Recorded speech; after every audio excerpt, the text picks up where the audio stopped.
श्रीकृष्ण गोविंद हरे मुरारे, श्रीनाथ नारायण वासुदेव। श्रीकृष्ण गोविंद हरे मुरारे, श्रीनाथ नारायण वासुदेव। श्रीकृष्ण गोविंद हरे मुरारे, श्रीनाथ नारायण वासुदेव। श्रीकृष्ण गोविंद हरे मुरारे, श्रीनाथ नारायण वासुदेव। श्रीकृष्ण गोविंद हरे मुरारे, श्रीनाथ नारायण वासुदेव। श्रीकृष्ण गोविंद हरे मुरारे, श्रीनाथ नारायण वासुदेव। ओम शुक्लांबरधरं विष्णुं शशिवर्णं चतुर्भुजं प्रसन्नवदनं ध्यायेत् सर्वविघ्नोपशान्तये।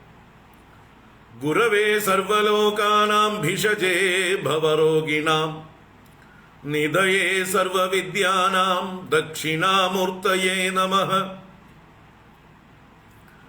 जन्माद्यस्य यतोऽन्वयादितरतश्चार्थेष्वभिज्ञस्वराट्, तेने ब्रह्महृदाय आदिकवये मुह्यन्ति यत्सूरयः।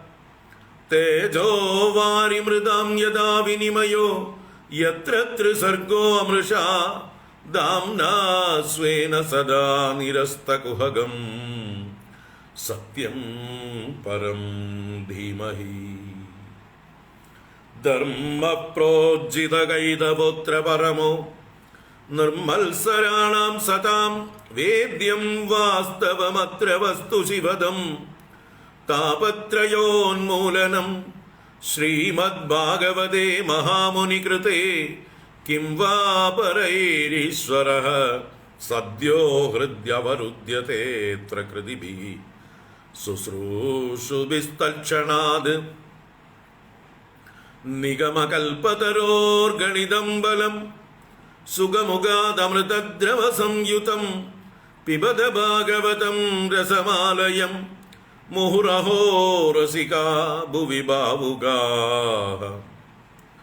नारायणं नमस्कृत्य नरं चैव नरोत्तमं, देवीं सरस्वतीं व्यासं ततो जयमुदीरयेत्।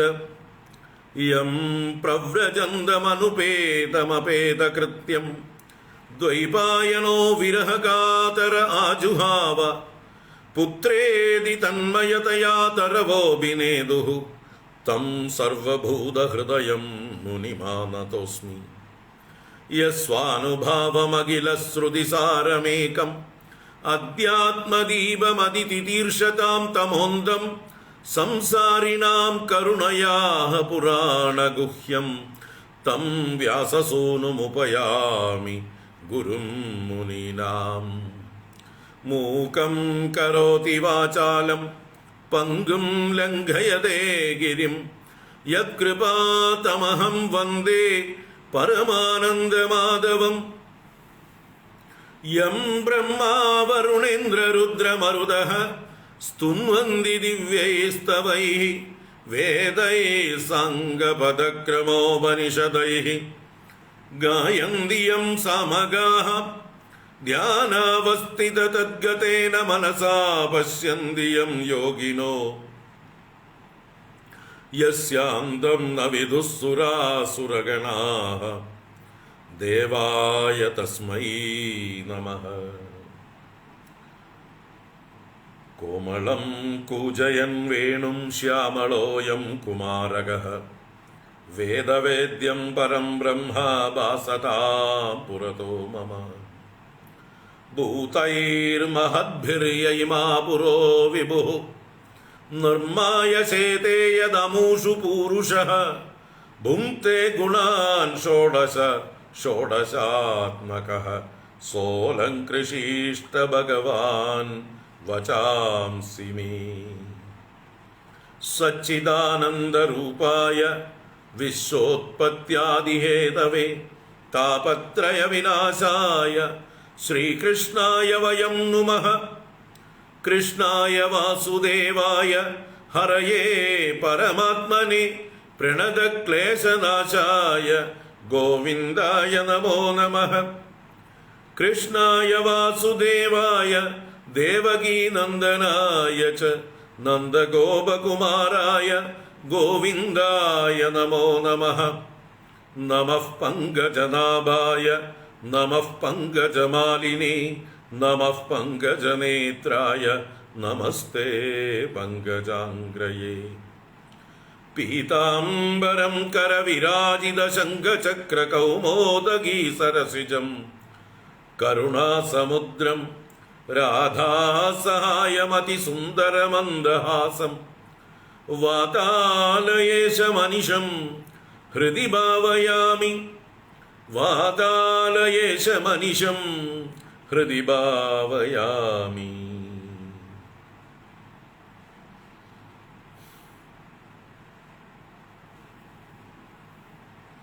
ओम नमो भगवते वासुदेवाय। ओम नमो नारायणाय। ओम नमः परमऋषिभ्यो नमः। परमऋषिभ्यः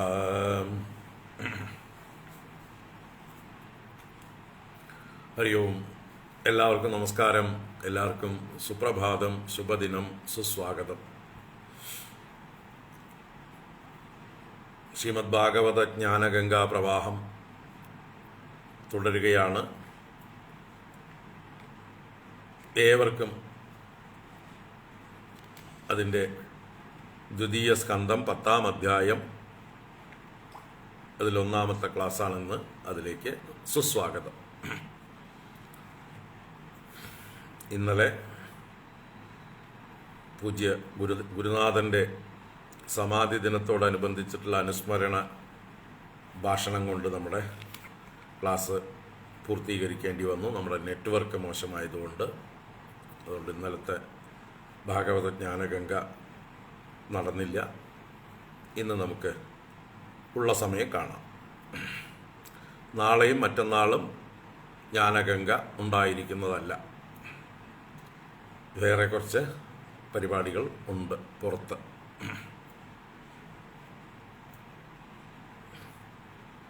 അതുകൊണ്ട് ഇന്നത്തെ ക്ലാസ് കഴിഞ്ഞാൽ ഇനി തിങ്കളാഴ്ചയെ ക്ലാസ് ഉള്ളൂ. അതുകൊണ്ട് ശ്രദ്ധയോടുകൂടി ഇരിക്കുക. ഓ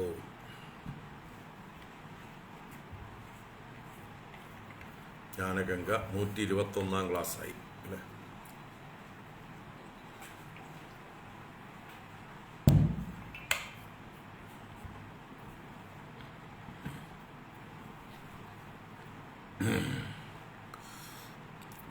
ദ്വിതീയ സ്കന്ധം 10-ാം അധ്യായം കുറച്ച് പാരായണം ചെയ്യാം. 51 ശ്ലോകങ്ങളുണ്ട്. മുഴുവൻ പാരായണം ചെയ്യുന്നില്ല. ഏതാനും പകുതിയോളം ശ്ലോകങ്ങൾ പാരായണം ചെയ്യാം. ഓം. അഥ ശ്രീമദ്ഭാഗവതേ ദ്വിതീയസ്കന്ധേ 10-മോऽധ്യായഃ. ശ്രീശുക ഉവാച. അത്ര സർഗോ വിസർഗശ്ച സ്ഥാനം പോഷണമൂതയഃ മന്വന്തരേശാനുകഥാ നിരോധോ മുക്തിരാശ്രയഃ. ദശമസ്യ വിശുദ്ധ്യർത്ഥം നവാനാമിഹ ലക്ഷണം വർണ്ണയന്തി മഹാത്മാനഃ ശ്രുതേനാർത്ഥേന ചാഞ്ജസാ. ഭൂതമാത്രേന്ദ്രിയധിയാം ജന്മ സർഗ ഉദാഹൃതഃ ബ്രഹ്മണോ ഗുണവൈഷമ്യാത് വിസർഗഃ പൗരുഷസ്മൃതഃ. സ്ഥിതിർവൈകുണ്ഠവിജയഃ പോഷണം തദനുഗ്രഹഃ മന്വന്തരാണി സദ്ധർമ്മ ഊതയഃ കർമ്മവാസനാഃ. അവതാരാനുചരിതം ഹരേശ്ചാസ്യാനുവർത്തിനാം സതാം ഈശകഥാഃ പ്രോക്താ നാനാഖ്യാനോപബൃംഹിതാഃ. നിരോധോസ്യാനുശയനം ആത്മനഃ സഹ ശക്തിഭിഃ മുക്തിർഹിത്വാന്യഥാരൂപം സ്വരൂപേണ വ്യവസ്ഥിതിഃ. ആഭാസശ്ച നിരോധശ്ച യതശ്ചാദ്യവസീയത്തെ സ ആശ്രയഃ പരം ബ്രഹ്മ പരമാത്മേതി ശബ്ദത്തെ യോധ്യാത്മികോയം പുരുഷഃ സോസാവേവാദിദൈവികഃ യസ്തത്രോഭയവിച്ഛേദഃ പുരുഷോ ഹ്യാദിഭൗതികഃ ഏകമേകതരാഭാവേ യദാ നോപലഭാമഹേ ത്രിതയം തത്ര യോ വേദ സ ആത്മാ സ്വാശ്രയാശ്രയഃ പുരുഷോണ്ഡം വിനിർഭിദ്യ യദാസൗ സ വിനിർഗതഃ ആത്മനോ അയനമന്വിച്ഛൻ അപോസ്രാക്ഷീത് ശുചിഃ താസ്വവാൽസീത് സ്വസൃഷ്ടാസു സഹസ്രപരിവത്സരാൻ തേന നാരായണോ നാമ യദാവഃ പുരുഷോദ്ഭവാഃ ദ്രവ്യം കർമ്മ ച കാലശ്ച സ്വഭാവോ ജീവ ഏവ ച യദനുഗ്രഹതഃ സന്ധി ന സന്ധി യദുപേക്ഷയാ ഏകോ നാനാത്വമന്വിച്ഛൻ യോഗതൽപാത് സമുത്ഥിതഃ വീര്യം ഹിരണ്മയം ദേവോ മായയാ വ്യസൃജത്രിധാ അതിദൈവമദാദ്യാത്മം അതിഭൂതം ഇതി പ്രഭുഃ യദൈകം പൗരുഷം വീര്യം ത്രിധാ വിദ്യത തത്ശൃണു അന്തഃശരീര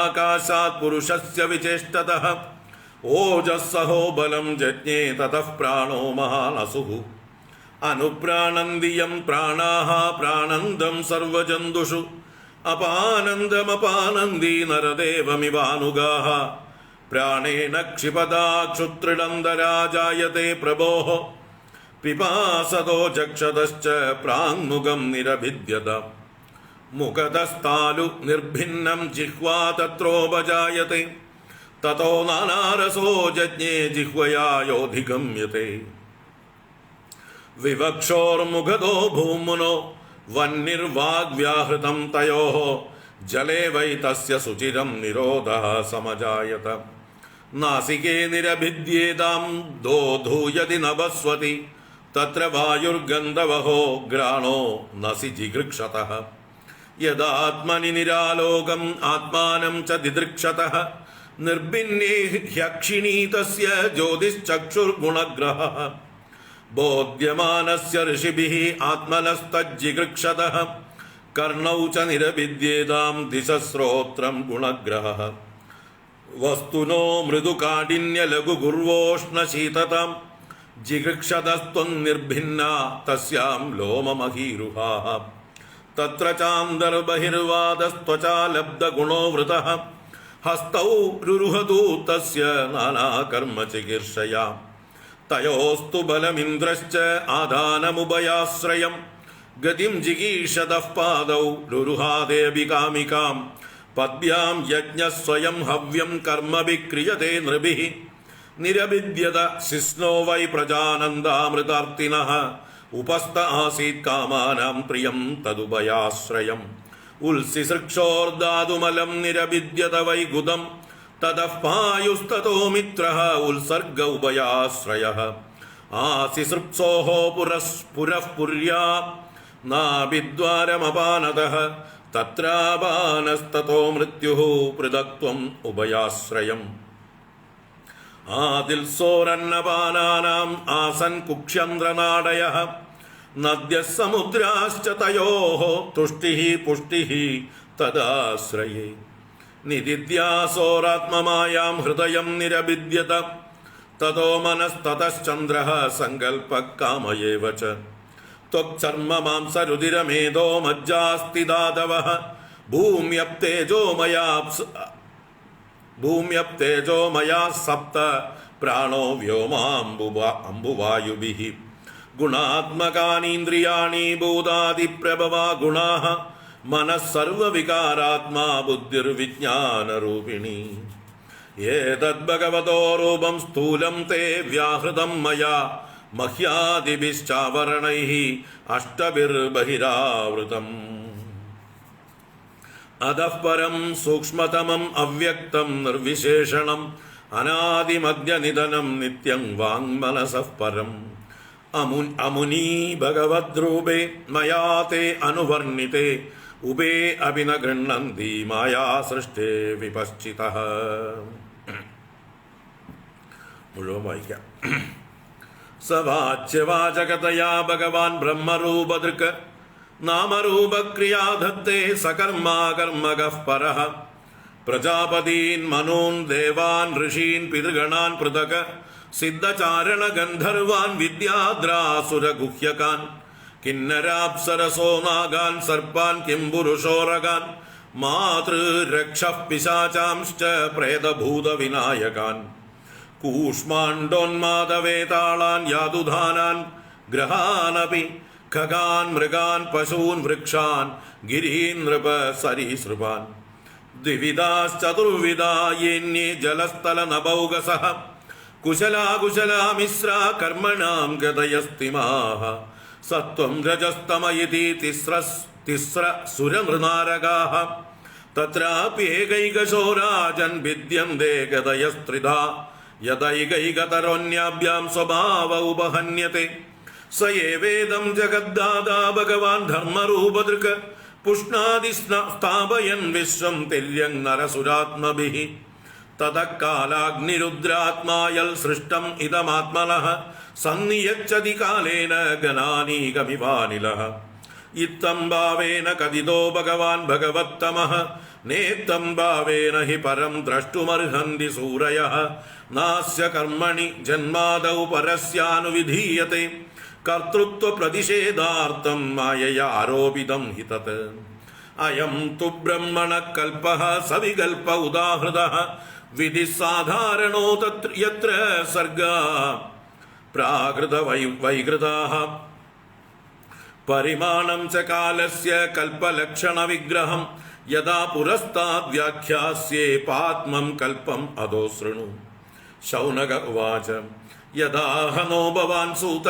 ക്ഷത്താ ഭാഗവതോത്തമഃ ചചാര തീർത്ഥാനി ഭുവഃ ത്യക്ത്വാ ബന്ധൂൻ സുദുസ്ത്യജാൻ കുത്ര കൗശാരവേസ്തസ്യ സംവാദോധ്യാത്മ സംശ്രിതഃ യദ്വാ സ ഭഗവാൻ തസ്മൈ പൃഷ്ടസ്തത്വമുവാചഃ ബ്രൂഹിണസ്തദിദം സൗമ്യാ വിദുരസ്യ വിചേഷ്ടിതം ബന്ധുത്യാഗനിമിത്തം ച തദൈവാഗതവാൻ പുനഃ സൂത ഉവാച രാജ്ഞാ പരീക്ഷിതാ പൃഷ്ടോ യദവോചൻ മഹാൻ മുനിഃ തദ്വോഭിദാസ്യേ ശൃണുത രാജ്ഞഃ പ്രശ്നാനുസാരതഃ. ഹരി ഓം. ഇത് ശ്രീമദ്ഭാഗവതേ മഹാപുരാണേ പാരമഹംസ്യാം സംഹിതായാം ദ്വിതീയസ്കന്ധേ പുരുഷ സംസ്ഥാനുവർണ്ണനം നാമ ദശമോധ്യായഃ. സർവത്ര ഗോവിന്ദനാമ സങ്കീർത്തനം.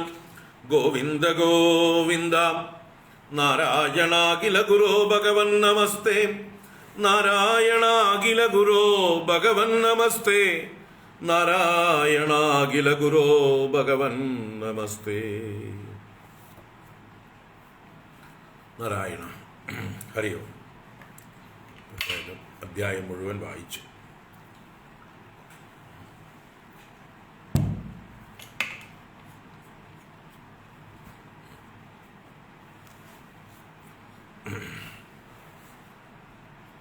ഇപ്പോൾ കഴിഞ്ഞതിൻ്റെ മുമ്പിലത്തെ ക്ലാസ്സിൽ അഥവാ ഭാഗവത ജ്ഞാന ഗംഗാ ക്ലാസ്സിൽ ചതുശ്ലോകി ഭാഗവതം വളരെ വിശദമായി നമ്മൾ വിചാരം ചെയ്തു. അതിനുശേഷം ആ ഭഗവാൻ അന്തർദാനം ചെയ്തു.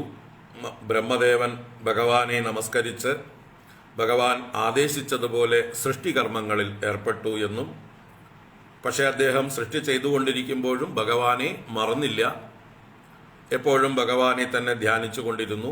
അത് കണ്ട് മക്കളും അതനുകരിച്ചു. അദ്ദേഹത്തിൻ്റെ പുത്രന്മാരായ പ്രജാപതിമാരും അച്ഛൻ്റെ മാർഗം തന്നെ പിന്തുടർന്നു.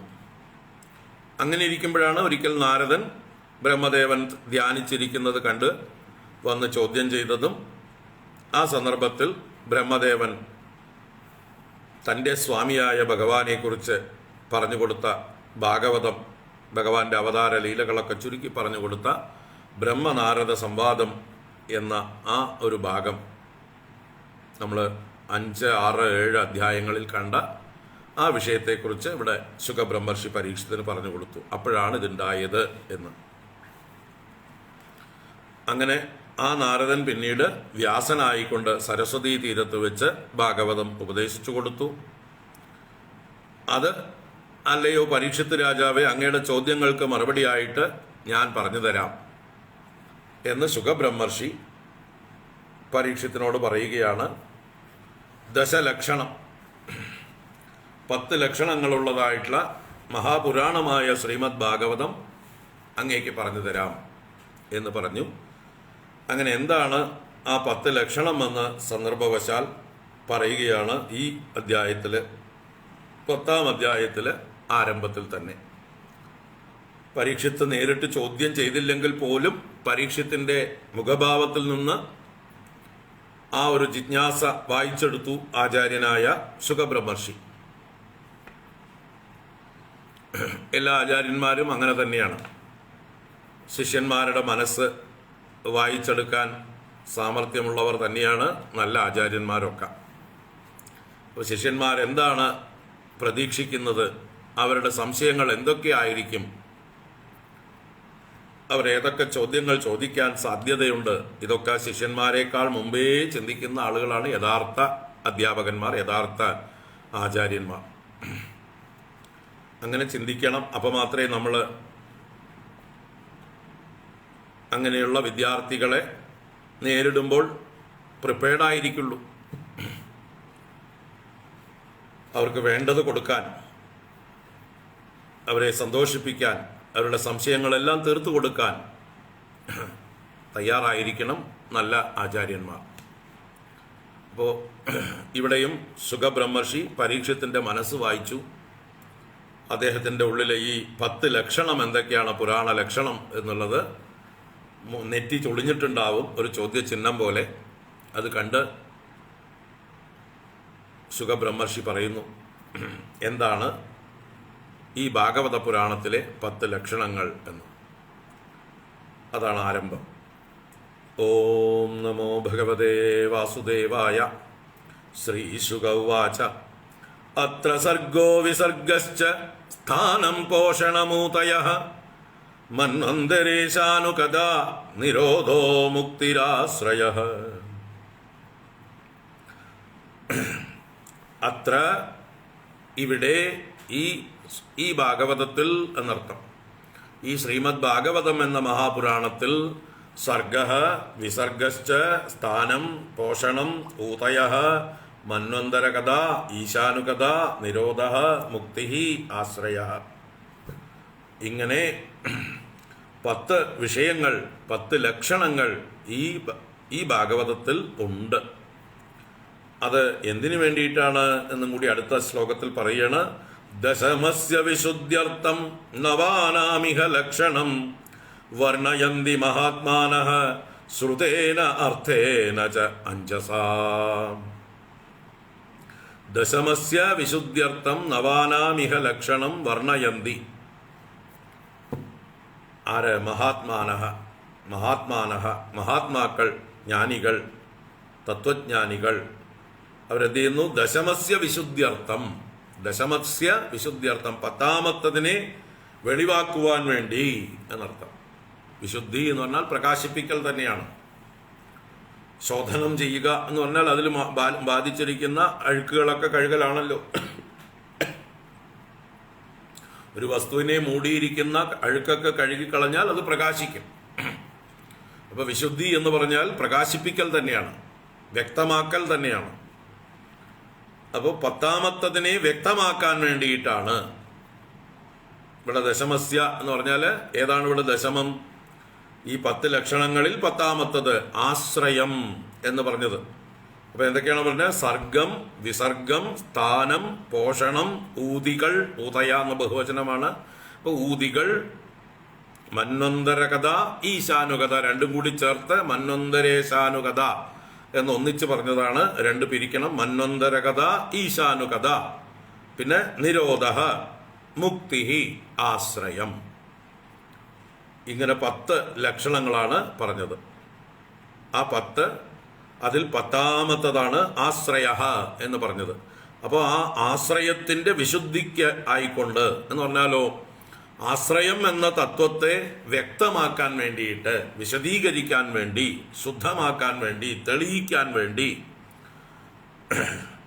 എന്ത് ചെയ്തു? നവാനാം ഇഹ ലക്ഷണം വർണ്ണയന്തി. ആദ്യം പറഞ്ഞ 9ന്റെയും ലക്ഷണങ്ങളെ വർണ്ണിക്കുന്നു ആര്? മഹാത്മാക്കൾ. എങ്ങനെ? ശ്രുതേന അർത്ഥേന ച അഞ്ജസ. എങ്ങനെയായാൽ അഞ്ജസ എളുപ്പത്തിൽ മനസ്സിലാകുമോ? അത് ശ്രുതേന എന്ന് പറഞ്ഞാൽ ശ്രുതി കൊണ്ടും അർത്ഥം കൊണ്ടും. അർത്ഥേന അപ്പൊ അതിൻ്റെ സ്പഷ്ടമാക്കാൻ വേണ്ടി വേദത്തിൽ പ്രതിപാദിച്ചിരിക്കുന്ന രീതിയിലും അതിൻ്റെ താല്പര്യം പ്രകടിപ്പിച്ചുകൊണ്ടും. വേദ താല്പര്യം തന്നെയാണ് ഈ ശ്രീമദ് ഭാഗവതത്തിലെ 10 ലക്ഷണങ്ങളിലൂടെ അവതരിപ്പിക്കപ്പെടുന്നത്. വേദങ്ങൾ എന്ത് പറഞ്ഞിരിക്കുന്നുവോ അതിനെ തന്നെയാണ് ഇതിൽ വ്യാഖ്യാനിക്കാൻ പോകുന്നത്. അതിന് പലതരത്തിലുള്ളതായിട്ടുള്ള ഉപാഖ്യാനങ്ങളിലൂടെയും ആഖ്യായികകളും ഉപാഖ്യായികകളിലൂടെ വേദതത്വങ്ങളെ പ്രകാശിപ്പിക്കുകയാണ് ചെയ്യുന്നത്. അപ്പോൾ എളുപ്പത്തിൽ എങ്ങനെയായാൽ സാധാരണക്കാർക്കൊക്കെ മനസ്സിലാകുമോ അതിനായിക്കൊണ്ട്. അപ്പോൾ എന്തൊക്കെയാണ് ഈ സർഗം, വിസർഗം, സ്ഥാനം, പോഷണം, ഊതികൾ, മന്വന്തരകഥ, ഈശാനുകഥ, നിരോധം, മുക്തി, ആശ്രയം? 10 പേരുകൾ പറഞ്ഞു. 10 സാങ്കേതിക പദങ്ങളാണ് നമ്മളെ സംബന്ധിച്ച്, അല്ലേ? ടെക്നിക്കൽ ടേംസ് അല്ലെങ്കിൽ ടെർമിനോളജീസ് എന്ന് പറയാം. ഇതെന്താ സംഭവം എന്ന് പറഞ്ഞാൽ നമുക്കറിയില്ല. നമ്മൾ സാധാരണ യൂസ് ചെയ്യുന്ന വാക്കുകളല്ല. അഥവാ യൂസ് ചെയ്യുന്നുണ്ടെങ്കിൽ വേറെ എന്തെങ്കിലും അർത്ഥത്തിലായിരിക്കും നമ്മളിതിൽ പല പദങ്ങളും ഉപയോഗിക്കുന്നുണ്ടാവുക. ഇവിടെ ഈ കോണ്ടെക്സ്റ്റിൽ ഈ പുരാണങ്ങളുടെ ലക്ഷണം പറയുമ്പോൾ ഈ പദങ്ങൾക്ക് എന്താണ് അർത്ഥം അത് ഇവിടെ വ്യാഖ്യാനിക്കുകയാണ് അടുത്ത 3-ാം ശ്ലോകം മുതൽക്ക്.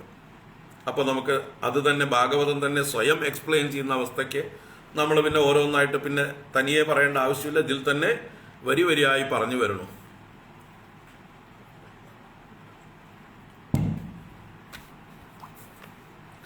അപ്പൊ നമുക്ക് ഭാഗവതത്തിൽ തന്നെ നോക്കാം. ഭാഗവതം എന്താ പറയണ ഈ ലക്ഷണങ്ങളെ കുറിച്ച്?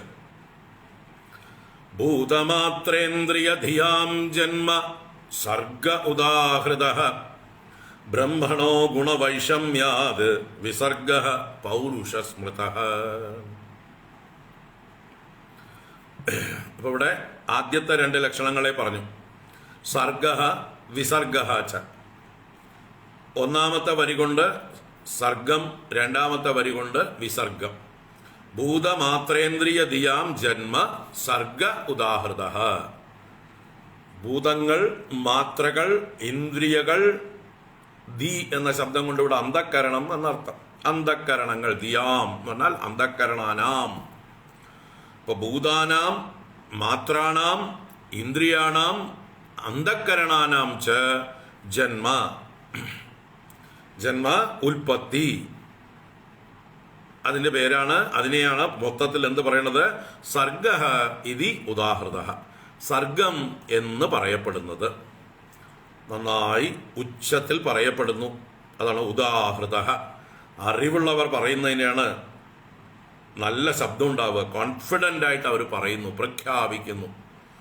ഉദാഹൃത. അപ്പൊ എന്താണ് സർഗം? സർഗം എന്ന് പറഞ്ഞാൽ ജന്മ അഥവാ സൃഷ്ടി, ഉൽപ്പത്തി എന്നൊക്കെ പറയാം. എന്തിൻ്റെ? ഭൂതങ്ങൾ, മാത്രകൾ, ഇന്ദ്രിയങ്ങൾ, അന്ധക്കരണങ്ങൾ.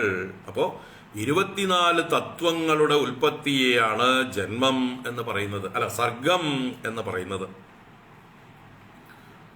അപ്പൊ പിന്നെയും സംശയമായി, അല്ലെ? 24 തത്വങ്ങൾ, ഇത് എന്തായി സ്വാമി, എന്തൊക്കെയായി പറയണത്? ഏതാണ് ഈ 24 തത്വങ്ങൾ?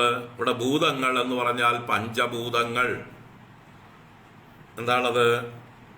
ആകാശം, വായു, അഗ്നി, ജലം, പൃഥ്വി. ഈ 5 ഭൂതങ്ങളും. മാത്ര എന്ന് പറഞ്ഞാൽ അതിൻ്റെ തന്നെ തന്മാത്രകൾ തന്നെയാണ് മാത്ര. എന്താണ്? ഓരോന്നിനെയും തിരിച്ചറിയാനുള്ള അളവുകോലാണ്. മീയതേ അനയാ ഇതി മാത്ര. ഇതുകൊണ്ട് അതിനെ അറിയാം. ഏതുകൊണ്ട് ഏതിനെ അറിയാം? ശബ്ദം കൊണ്ട് ആകാശത്തെ അറിയാം, സ്പർശം കൊണ്ട് വായുവിനെ അറിയാം, രൂപം കൊണ്ട് അഗ്നിയെ അറിയാം, സ്പർശം കൊണ്ട് രസം കൊണ്ട് ജലത്തെ അറിയാം. സ്പർശം കൊണ്ടാണ് വായുവിനെ അറിയുന്നത്. ഞാൻ എന്താ മാറി പറഞ്ഞു എന്ന് സംശയം. എങ്ങനെ? ശബ്ദം കൊണ്ട് ആകാശത്തെ അറിയാം, സ്പർശം കൊണ്ട് വായുവിനെ അറിയാം, രൂപം കൊണ്ട് അഗ്നിയെ അറിയാം, രസം കൊണ്ട് ജലത്തെ അറിയാം, ഗന്ധം കൊണ്ട് പൃഥ്വിയെ അറിയാം. മീയത്തെ അനയാ ഇതി മാത്ര. ഇതുകൊണ്ട് അതിനെ അളക്കാം. ഓരോന്നിൻ്റെയും പ്രത്യേകമായിട്ടുള്ള അളവുകോലാണ് അഥവാ ലക്ഷണമാണ് മാത്ര എന്ന് പറയുന്നത്. അതിൻ്റെ മാത്രം സവിശേഷത കൂടി ആണ് എന്നും കൂടി താല്പര്യം. അപ്പോൾ ആകാശത്തിൻ്റെ സവിശേഷതയാണ് ശബ്ദം എന്നുള്ള ഗുണം. ശബ്ദത്തിലൂടെ ആകാശത്തിൻ്റെ സാന്നിധ്യം അറിയാം. ശബ്ദമുണ്ടോ അവിടെ ആകാശമുണ്ട്. സ്പർശമാണ് വായുവിൻ്റെ തനിയായ ഗുണം. രൂപമാണ് അഗ്നിയുടെ തനിയായ ലക്ഷണം. രസമാണ് ജലത്തിൻ്റെ തനിയായ ലക്ഷണം. ഗന്ധമാണ് പൃഥ്വിയുടെ തനിയായ ഗുണം. അപ്പം ഇത് 5 മാത്രകൾ. അതാണ് മാത്ര എന്ന് പറഞ്ഞത്. അപ്പോൾ ആകാശം, വായു, ജലം, അഗ്നി, ആകാശം, വായു, അഗ്നി, ജലം, പൃഥ്വി, പിന്നെ ശബ്ദം, സ്പർശം, രൂപം, രസം, ഗന്ധം, 5 തന്മാത്രകൾ. അപ്പോൾ 5 5 10 പിന്നെയോ ഇന്ദ്രിയ എന്ന് പറഞ്ഞു. അപ്പൊ ഇന്ദ്രിയങ്ങൾ 5 5 10 ഇന്ദ്രിയങ്ങളുണ്ട്. അത് 10 കൂടിയാണ് ഇവിടെ ഇന്ദ്രിയ ശബ്ദം കൊണ്ട് ഉദ്ദേശിച്ചത്. ഏതൊക്കെയാ 10? 5 ജ്ഞാനേന്ദ്രിയങ്ങളും 5 കർമ്മേന്ദ്രിയങ്ങളും. ശബ്ദസ്പർശ രൂപ രസഗന്ധങ്ങൾ അറിയാനുള്ളതായിട്ടുള്ള ഇന്ദ്രിയങ്ങളാണ് ശ്രോത്രം, ത്വക്ക്, ചക്ഷു, രസന, ഘ്രാണേന്ദ്രിയം. ഇത് 5 സെൻസ് ഓർഗൻസ്, 5 ജ്ഞാനേന്ദ്രിയങ്ങൾ. പിന്നെ ഇതിനോടൊക്കെ പ്രതികരിക്കാനുള്ള 5 ഇന്ദ്രിയങ്ങളാണ് ഓർഗൻസ് ഓഫ് ആക്ഷൻ, കർമ്മേന്ദ്രിയങ്ങൾ. ഏതൊക്കെയാണ് കർമ്മേന്ദ്രിയങ്ങൾ? വാക്ക്, പാണി, പാദം, പായു, ഉപസ്ഥം. സംസാരിക്കാൻ വാക്ക് എന്ന ഇന്ദ്രിയം, നാവിലൂടെ നമ്മൾ സംസാരിക്കുമ്പോൾ വാക്കിന്ദ്രിയമാണ് നാവ്. അതുപോലെ പാണി എന്ന് പറഞ്ഞാൽ കൈകളാണ്. പാദം എന്ന് പറഞ്ഞാൽ പാദങ്ങൾ സഞ്ചരിക്കാൻ വ്യാപിക്കാനുള്ള സാമർഥ്യമാണ്. പായു എന്ന് പറഞ്ഞാൽ വിസർജനേന്ദ്രിയമാണ്. ഉപസ്ഥം എന്ന് പറഞ്ഞാൽ പ്രത്യുൽപാദനേന്ദ്രിയമാണ്. ഇങ്ങനെ 5 കർമ്മേന്ദ്രിയങ്ങളും. അപ്പം എത്രയായി? 5 5 10 20.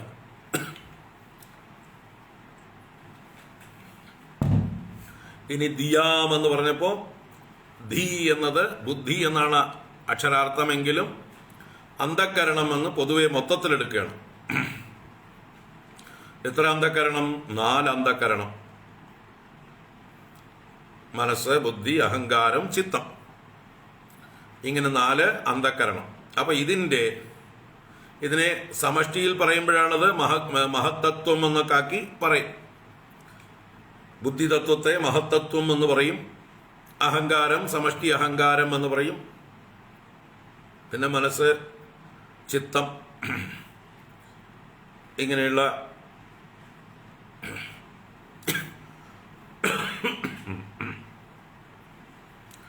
ഇപ്പൊ 4 അന്ധകരണങ്ങൾ, ഉള്ളിലുള്ള കരണങ്ങളാണ് അന്ധകരണങ്ങൾ. അപ്പൊ ഇതെത്രയായി? 20 4 24.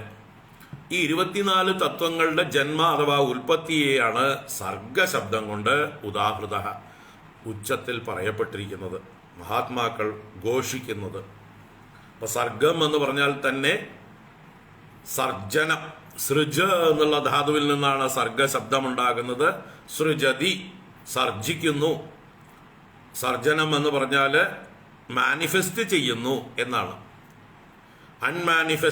മാനിഫെസ്റ്റ് ആക്കുന്ന പ്രക്രിയയ്ക്ക് പേരാണ് സർജനം. അവ്യക്തമായത് വ്യക്തമാക്കുന്ന പ്രക്രിയ സർഗം. അപ്പോൾ മുമ്പ് അവ്യക്ത രൂപത്തിൽ എവിടെയോ ഒളിച്ചിരുന്നു, കാണില്ലായിരുന്നു. നമുക്ക് ഇതായിട്ട് കാണാൻ പറ്റുമായിരുന്നില്ല. ഇങ്ങനെ 24 തത്വങ്ങളായിട്ട് ഇതിനെ വേർതിരിച്ചെടുക്കാൻ പറ്റില്ലായിരുന്നു. ഒരു അവ്യക്ത ഭാവമായിരുന്നു. ആ അവ്യക്തം വ്യക്തമാകുന്ന, മാനിഫെസ്റ്റ് ചെയ്യുന്ന ആ പ്രക്രിയയ്ക്ക് പേരാണ് സർഗം. അതെവിടെയാ പറയുന്നത് എന്നാണെങ്കിൽ അത് നമ്മുടെ തൃതീയ സ്കന്ധത്തിലെ പ്രധാന വിഷയമാണ്.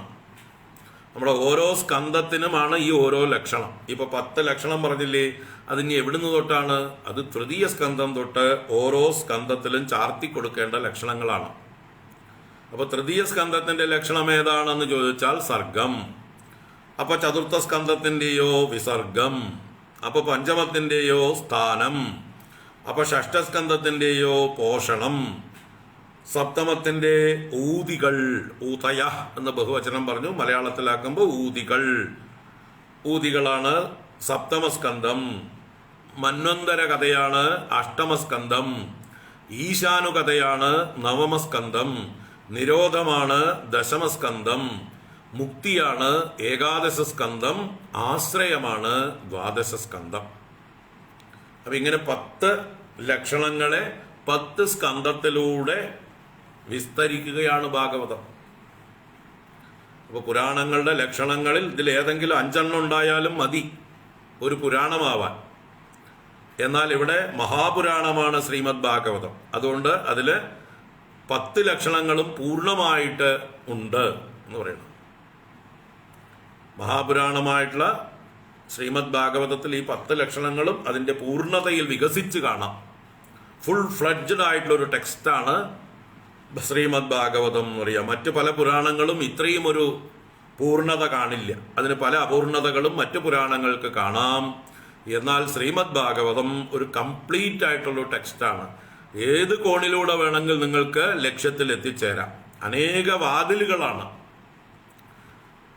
ഒരു 10 കവാടങ്ങൾ തുറന്നു വച്ചിരിക്കുകയാണ്. അവിടേക്ക് തത്വത്തിലേക്ക്, പരമാർത്ഥത്തിലേക്ക്, ബ്രഹ്മത്തിലേക്ക്, സത്യം പരം ധീമഹി, ആ പരമസത്യം എന്ന ശ്രീകോവിലിലേക്ക് നമ്മളെ നയിക്കുന്ന 10 വാതിലുകളാണ് ഇതിലെ 10 ദശകങ്ങളും 10 സ്കന്ധങ്ങളും. 10ലൂടെ കയറിയാലും ഒരു ലക്ഷ്യത്തിലെത്താം. എന്താണ് അത് പരമമായിട്ടുള്ളത് എന്നുള്ളത്, അതാണ് അവസാനത്തെ ലക്ഷണം, ആശ്രയം എന്ന് പറഞ്ഞത്. അപ്പോൾ നമുക്ക് ഓരോന്നായിട്ട് കാണാം. അപ്പോൾ എന്താണ് ഇതിന് ലക്ഷണം എന്ന് പറയുന്നത്? ലക്ഷണം എന്ന് പറഞ്ഞാൽ ലക്ഷ്യതേ അനയാ ഇത് ലക്ഷണം. നിങ്ങൾക്ക് വസ്തുവിനെ ലക്ഷീകരിക്കുവാനുള്ള സൂചനകൾ നൽകുന്നത് എന്നാണ്. വസ്തുവിലേക്ക് നമ്മളെ നയിക്കുന്ന സൂചനകളാണ് ലക്ഷണം. ഇപ്പം നിങ്ങളുടെ വീട്ടിൻ്റെ മുമ്പിൽ നിങ്ങളുടെ കാറ് കിടപ്പുണ്ട് എങ്കിൽ എന്താണ് അതിൻ്റെ ലക്ഷണം? ആ കാറിൻ്റെ ഉടമസ്ഥനായിട്ടുള്ള ആള് വീട്ടിനകത്തുണ്ട്. ആളെ കണ്ടില്ലെങ്കിലും നിങ്ങൾ എന്ത് ലക്ഷീകരിച്ചു? ആളെ കണ്ടിട്ടില്ല, പക്ഷേ വാഹനം കണ്ടതോടുകൂടി തന്നെ നിങ്ങൾക്ക് ലക്ഷണമായി എന്താ? കാറുണ്ട്, അതുകൊണ്ട് ആളുണ്ട്. അല്ലെങ്കിൽ കുറച്ചുകൂടി അകത്തേക്ക് വന്നപ്പോൾ ചെരുപ്പ് കാണുന്നുണ്ട്, നിങ്ങൾ സ്ഥിരമിടുന്ന ചെരുപ്പ് കണ്ടു, ലക്ഷണമാണ്. എന്തിൻ്റെ? ആളകത്തുണ്ട്. ചെരുപ്പ് കണ്ടു, ആളെ കണ്ടില്ലെങ്കിലും ആളുള്ളതിൻ്റെ ലക്ഷണമാണ്, ആളിലേക്ക് നയിക്കുന്നു. ലക്ഷ്യതേ അനേന, ഇതിലൂടെ നിങ്ങൾക്ക് എത്താം. കുറച്ചുകൂടി നോക്കിയപ്പോൾ അകത്ത് ടിവിയുടെ ശബ്ദം കേൾക്കണു, ലൈറ്റൊക്കെ കാണുന്നു, ഫാൻ കറങ്ങുന്ന ശബ്ദം അല്ലെങ്കിൽ അതിൻ്റെ നിഴല് പോലെ കാണുന്നു ജനലിൽ കൂടെ നോക്കിയപ്പോ. അപ്പൊ എന്തായി? ഒരു ലക്ഷണം കൂടിയായി, പിന്നെയും ലക്ഷണമായി. അപ്പൊ ആളകത്തുണ്ട് എന്നുള്ളത് ഉറപ്പായി.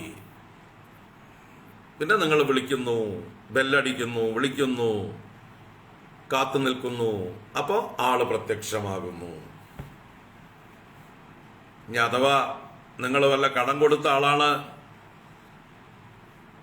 പിരിക്കാൻ ചെന്നതാണെങ്കിൽ അയാൾ ചിലപ്പോൾ മുങ്ങാനുള്ള വല്ല വഴി നോക്കിയാലും നിങ്ങൾ വിടില്ല. കാരണം എന്താ? അയാളുടെ ഭാര്യ വന്ന് പറയണ, അല്ലെങ്കിൽ കുട്ടികൾ വന്ന് പറയണ, അച്ഛനവിടെ ഇല്ല എന്ന് പറയാൻ പറഞ്ഞു എന്നോ വല്ല അബദ്ധമൊക്കെ കുട്ടികൾ പറയും ചിലപ്പോൾ. അപ്പൊ നിങ്ങൾ പറയും അച്ഛൻ ഇവിടെ തന്നെ ഉണ്ട്, മര്യാദയ്ക്ക് അയാളെ ഇങ്ങോട്ട് വരാൻ പറയാന്ന് പറയാം. എന്തുകൊണ്ട്? കാറ് കാണുന്നുണ്ട്, ചെരുപ്പ് കാണുന്നുണ്ട്, മറ്റ് പല ലക്ഷണങ്ങളും നമ്മൾ കണ്ടു. മുമ്പിലെ ഉള്ളിലേക്ക് കയറുമ്പോൾ ഒരു ശബ്ദം കൂടി കേട്ടു, ആള് സംസാരിക്കുന്നത് ലക്ഷണമാണ്. ആളുടെ ശബ്ദം കേട്ടതാണ് നിങ്ങൾ. ഇപ്പോൾ മക്കളോട് പറയണ അച്ഛൻ ഇല്ല എന്ന്. എന്തൊരു നുണയാണ്. അതുകൊണ്ട് നമ്മൾ പറയും അയാളെ ഇങ്ങോട്ട് ഇറങ്ങി വരാൻ പറ, കാശും വാങ്ങിച്ചിട്ട് ഒളിച്ചിരിക്കണോ, എത്ര തവണയായി വന്നു പോണു, ചെരുപ്പ് തേഞ്ഞു എൻ്റെ എന്ന് പറയും അല്ലേ?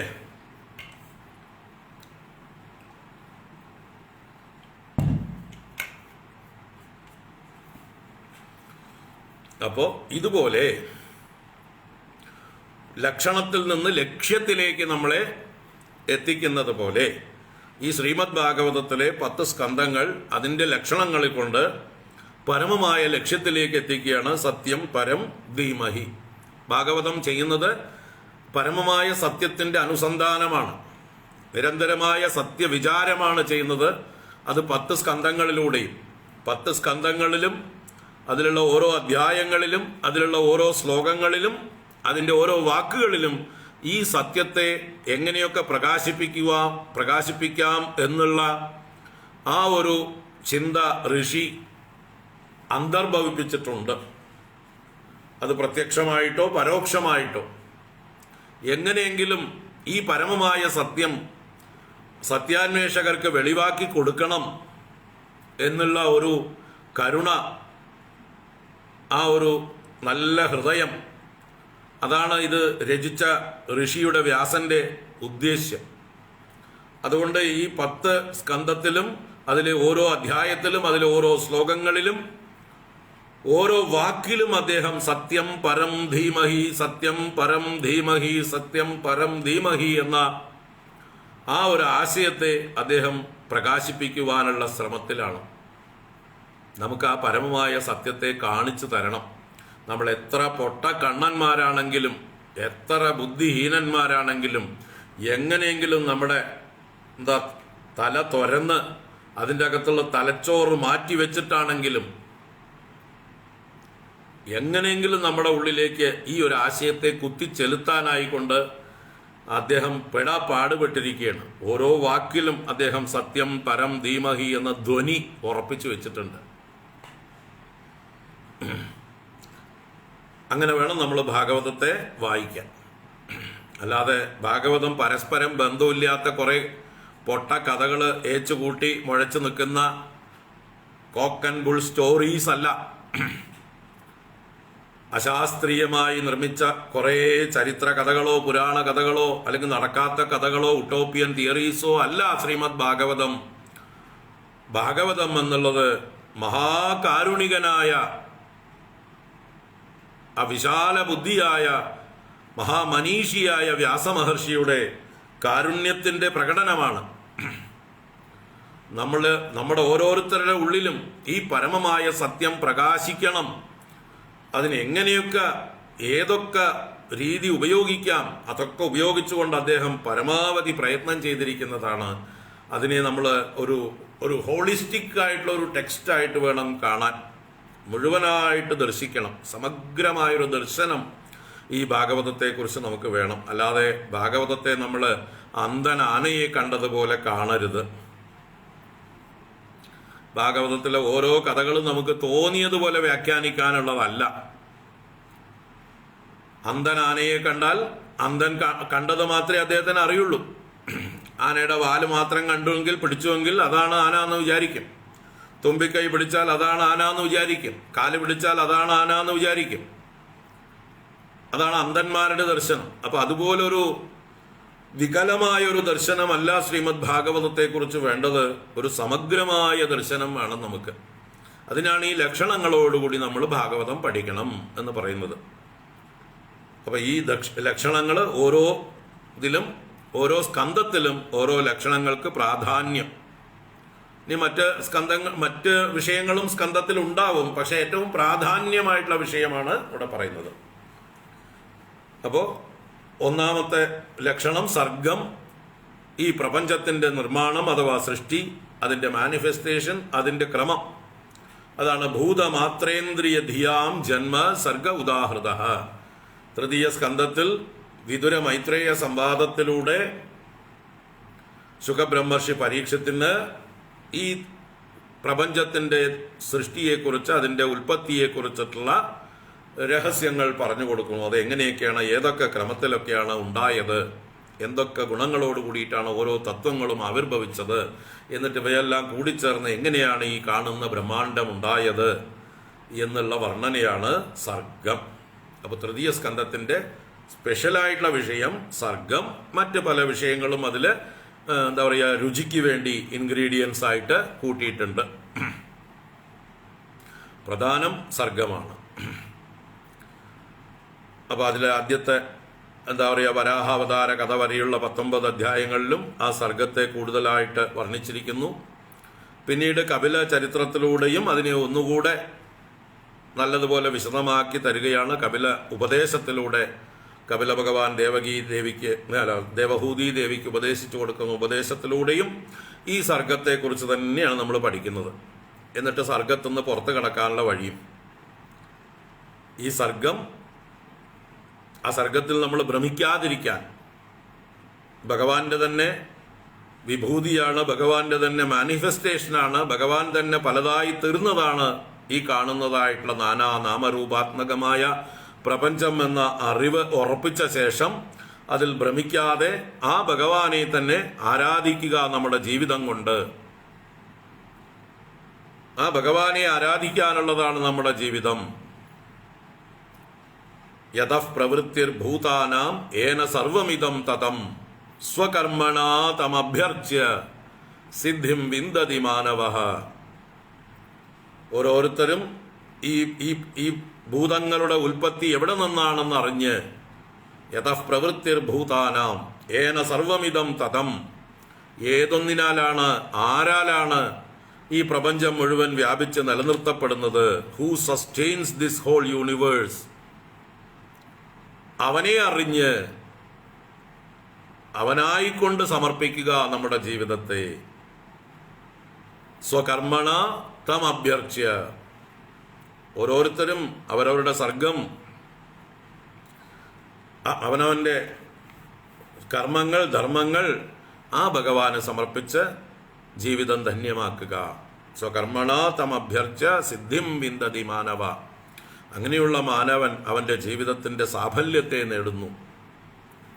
അപ്പോൾ ഇതാണ് തൃതീയ സ്കന്ധമാണ് സർഗം. അടുത്തത് ബ്രഹ്മണോ ഗുണവൈഷമ്യാത് വിസർഗ പൗരുഷ സ്മൃത.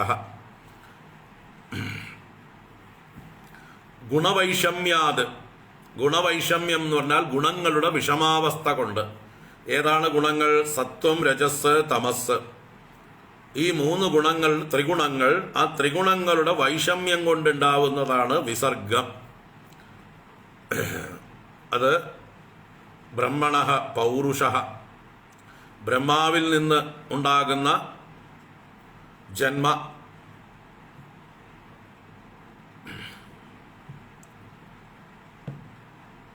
അത് പൗരുഷ. പൗരുഷ എന്ന് പറഞ്ഞാലും പുരുഷനിൽ നിന്ന്, പുരുഷനെ സംബന്ധിച്ച് വിരാട് പുരുഷനിൽ നിന്നുണ്ടാകുന്നത്, അല്ലെങ്കിൽ ഈ സർഗത്തിലുള്ള വിവിധ പുരുഷന്മാരാൽ ഉണ്ടാക്കപ്പെടുന്നത് എന്നൊക്കെ അർത്ഥത്തിൽ വിസർഗ. അതിനെ വിസർഗം എന്ന് പറയുന്നു. വിസർഗം എന്ന് പറഞ്ഞാൽ വിഷമസർഗം എന്നും പറയാം, വിവിധ സർഗം എന്നും പറയാം. വി എന്നുള്ള ആ പ്രിഫിക്സ്, ഉപസർഗം കൊണ്ട് സർഗത്തെ വിശേഷിപ്പിച്ചിരിക്കുകയാണ്. അപ്പൊ വിശേഷമായിട്ടുള്ളത്, വിഷമമായിട്ടുള്ളത്, വിവിധമായിട്ടുള്ളത് എന്നൊക്കെ അർത്ഥത്തിൽ വിഷമസർഗം, വിസർഗം എന്ന് പറഞ്ഞാൽ സർഗത്തിൽ, ഈ ഈശ്വരൻ സൃഷ്ടിച്ച ഈ പ്രപഞ്ചത്തിൽ നമ്മുടെ ഓരോരുത്തരുടെയും ഗുണവൈഷമ്യം കൊണ്ട് നമ്മൾ ഉണ്ടാക്കുന്നതിനെയാണ് വിസർഗം എന്ന് പറയുന്നത്. അതാണ് പൗരുഷ എന്നും കൂടി പറഞ്ഞത്. ഈ ഓരോ പുരുഷന്മാരിൽ നിന്നും ഭവിക്കുന്നത്, ഓരോ മനുഷ്യരിൽ നിന്നും സംഭവിക്കുന്നത്, നമ്മുടെയൊക്കെ പ്രവൃത്തി കൊണ്ട് സംഭവിക്കുന്നത്. അപ്പൊ ഈശ്വരൻ ഈ പ്രപഞ്ചത്തെ സൃഷ്ടിച്ചിട്ടുണ്ട്. അതിൽ നമ്മുടെ ഇടപെടലുകൾ കൂടിക്കൊണ്ട് നമ്മൾ അതിലേക്ക് കോൺട്രിബ്യൂട്ട് ചെയ്യുന്നു. ചിലര് സത്വഗുണം വർദ്ധിച്ചവര് ആ രീതിയിൽ കോൺട്രിബ്യൂട്ട് ചെയ്യുന്നു, രജോ ഗുണം വർദ്ധിച്ചവര് ആ രീതിയിൽ കോൺട്രിബ്യൂട്ട് ചെയ്യുന്നു, തമോ ഗുണം വർദ്ധിച്ചവര് ആ രീതിയിൽ ഈ സൃഷ്ടിയിലേക്ക് കോൺട്രിബ്യൂട്ട് ചെയ്യുന്നു. ഇപ്പൊ ഈ കലിയുഗത്തില് തമോ ഗുണം വർദ്ധിച്ചവരാണ് കൂടുതൽ എന്നുള്ളത് കൊണ്ട് ഭഗവാന്റെ സൃഷ്ടിയിൽ എന്തുകൂടി, കലിയുഗത്തിലുള്ള ആളുകളുടെ സൃഷ്ടി കൂടി കൂട്ടി. നമ്മുടെയൊക്കെ കയ്യിലിരിപ്പ് നമ്മൾ എന്ത് ചെയ്തു, ഇതിലേക്ക് കലർത്തി. അപ്പൊ ഈശ്വര സൃഷ്ടിയിലേക്ക് വിഷം കലർത്തിയവരാണ് നമ്മളൊക്കെ, അതിൽ വിഷമം ഉണ്ടാക്കിയവരാണ് നമ്മളൊക്കെ.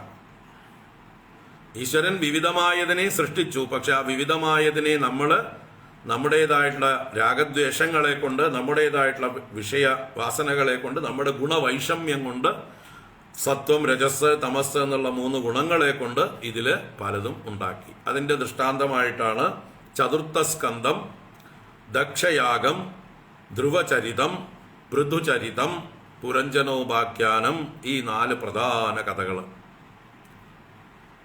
അതിൻ്റെ ഉള്ളിലുള്ളത് ചെറിയ കഥകൾ. ഏറ്റവും പ്രധാനമായിട്ടുള്ള ചതുർത്ഥ സ്കന്ധത്തിലെ വിഷയങ്ങളാണ് ദക്ഷയാഗം, ധ്രുവചരിതം, പൃഥുചരിതം, പുരഞ്ജനോപാഖ്യാനം അഥവാ പ്രാചീന ബർഹിസിന്റെ ചരിത്രം. അപ്പൊ എന്താണത്? ഗുണവൈഷമ്യം കാണിച്ചു തരാൻ വേണ്ടിയിട്ടാണ്.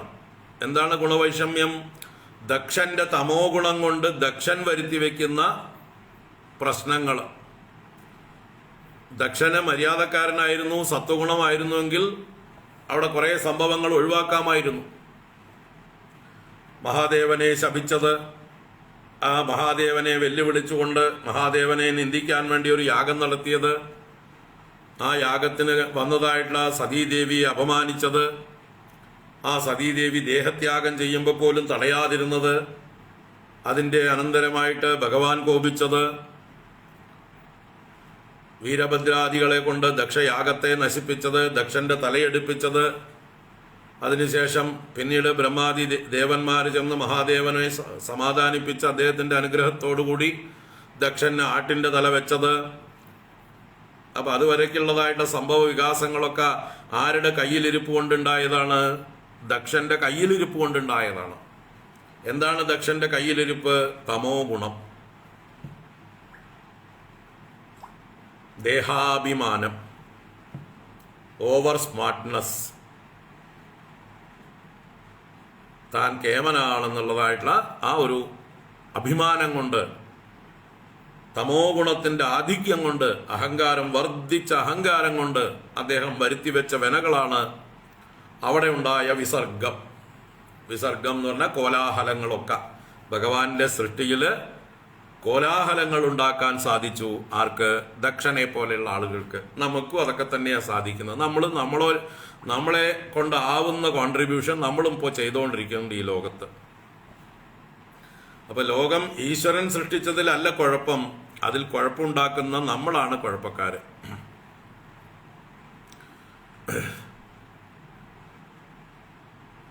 അതുപോലെ ധ്രുവചരിതം, ആ ധ്രുവചരിതത്തിലൂടെ രജോ ഗുണത്തിന്റെ വൈഷമ്യമാണ് കാണിച്ചു തരുന്നത്. തമോ ഗുണ വൈഷമ്യം ദക്ഷന്റെ ചരിത്രത്തിലും രജോ ഗുണത്തിന്റെ വൈഷമ്യം ധ്രുവന്റെ ചരിത്രത്തിലും കാണിക്കുകയാണ്. എന്താണ് ധ്രുവൻ എന്താ കാണിക്കുന്നത്? ധ്രുവൻ തന്റെ രജോ ഗുണം കൊണ്ടാണ് തപസ് ചെയ്യാൻ പോയത്. അമ്മ അച്ഛന്റെ മടിയിൽ നിന്ന് ഇറക്കി വിട്ടു, സഹിച്ചില്ല.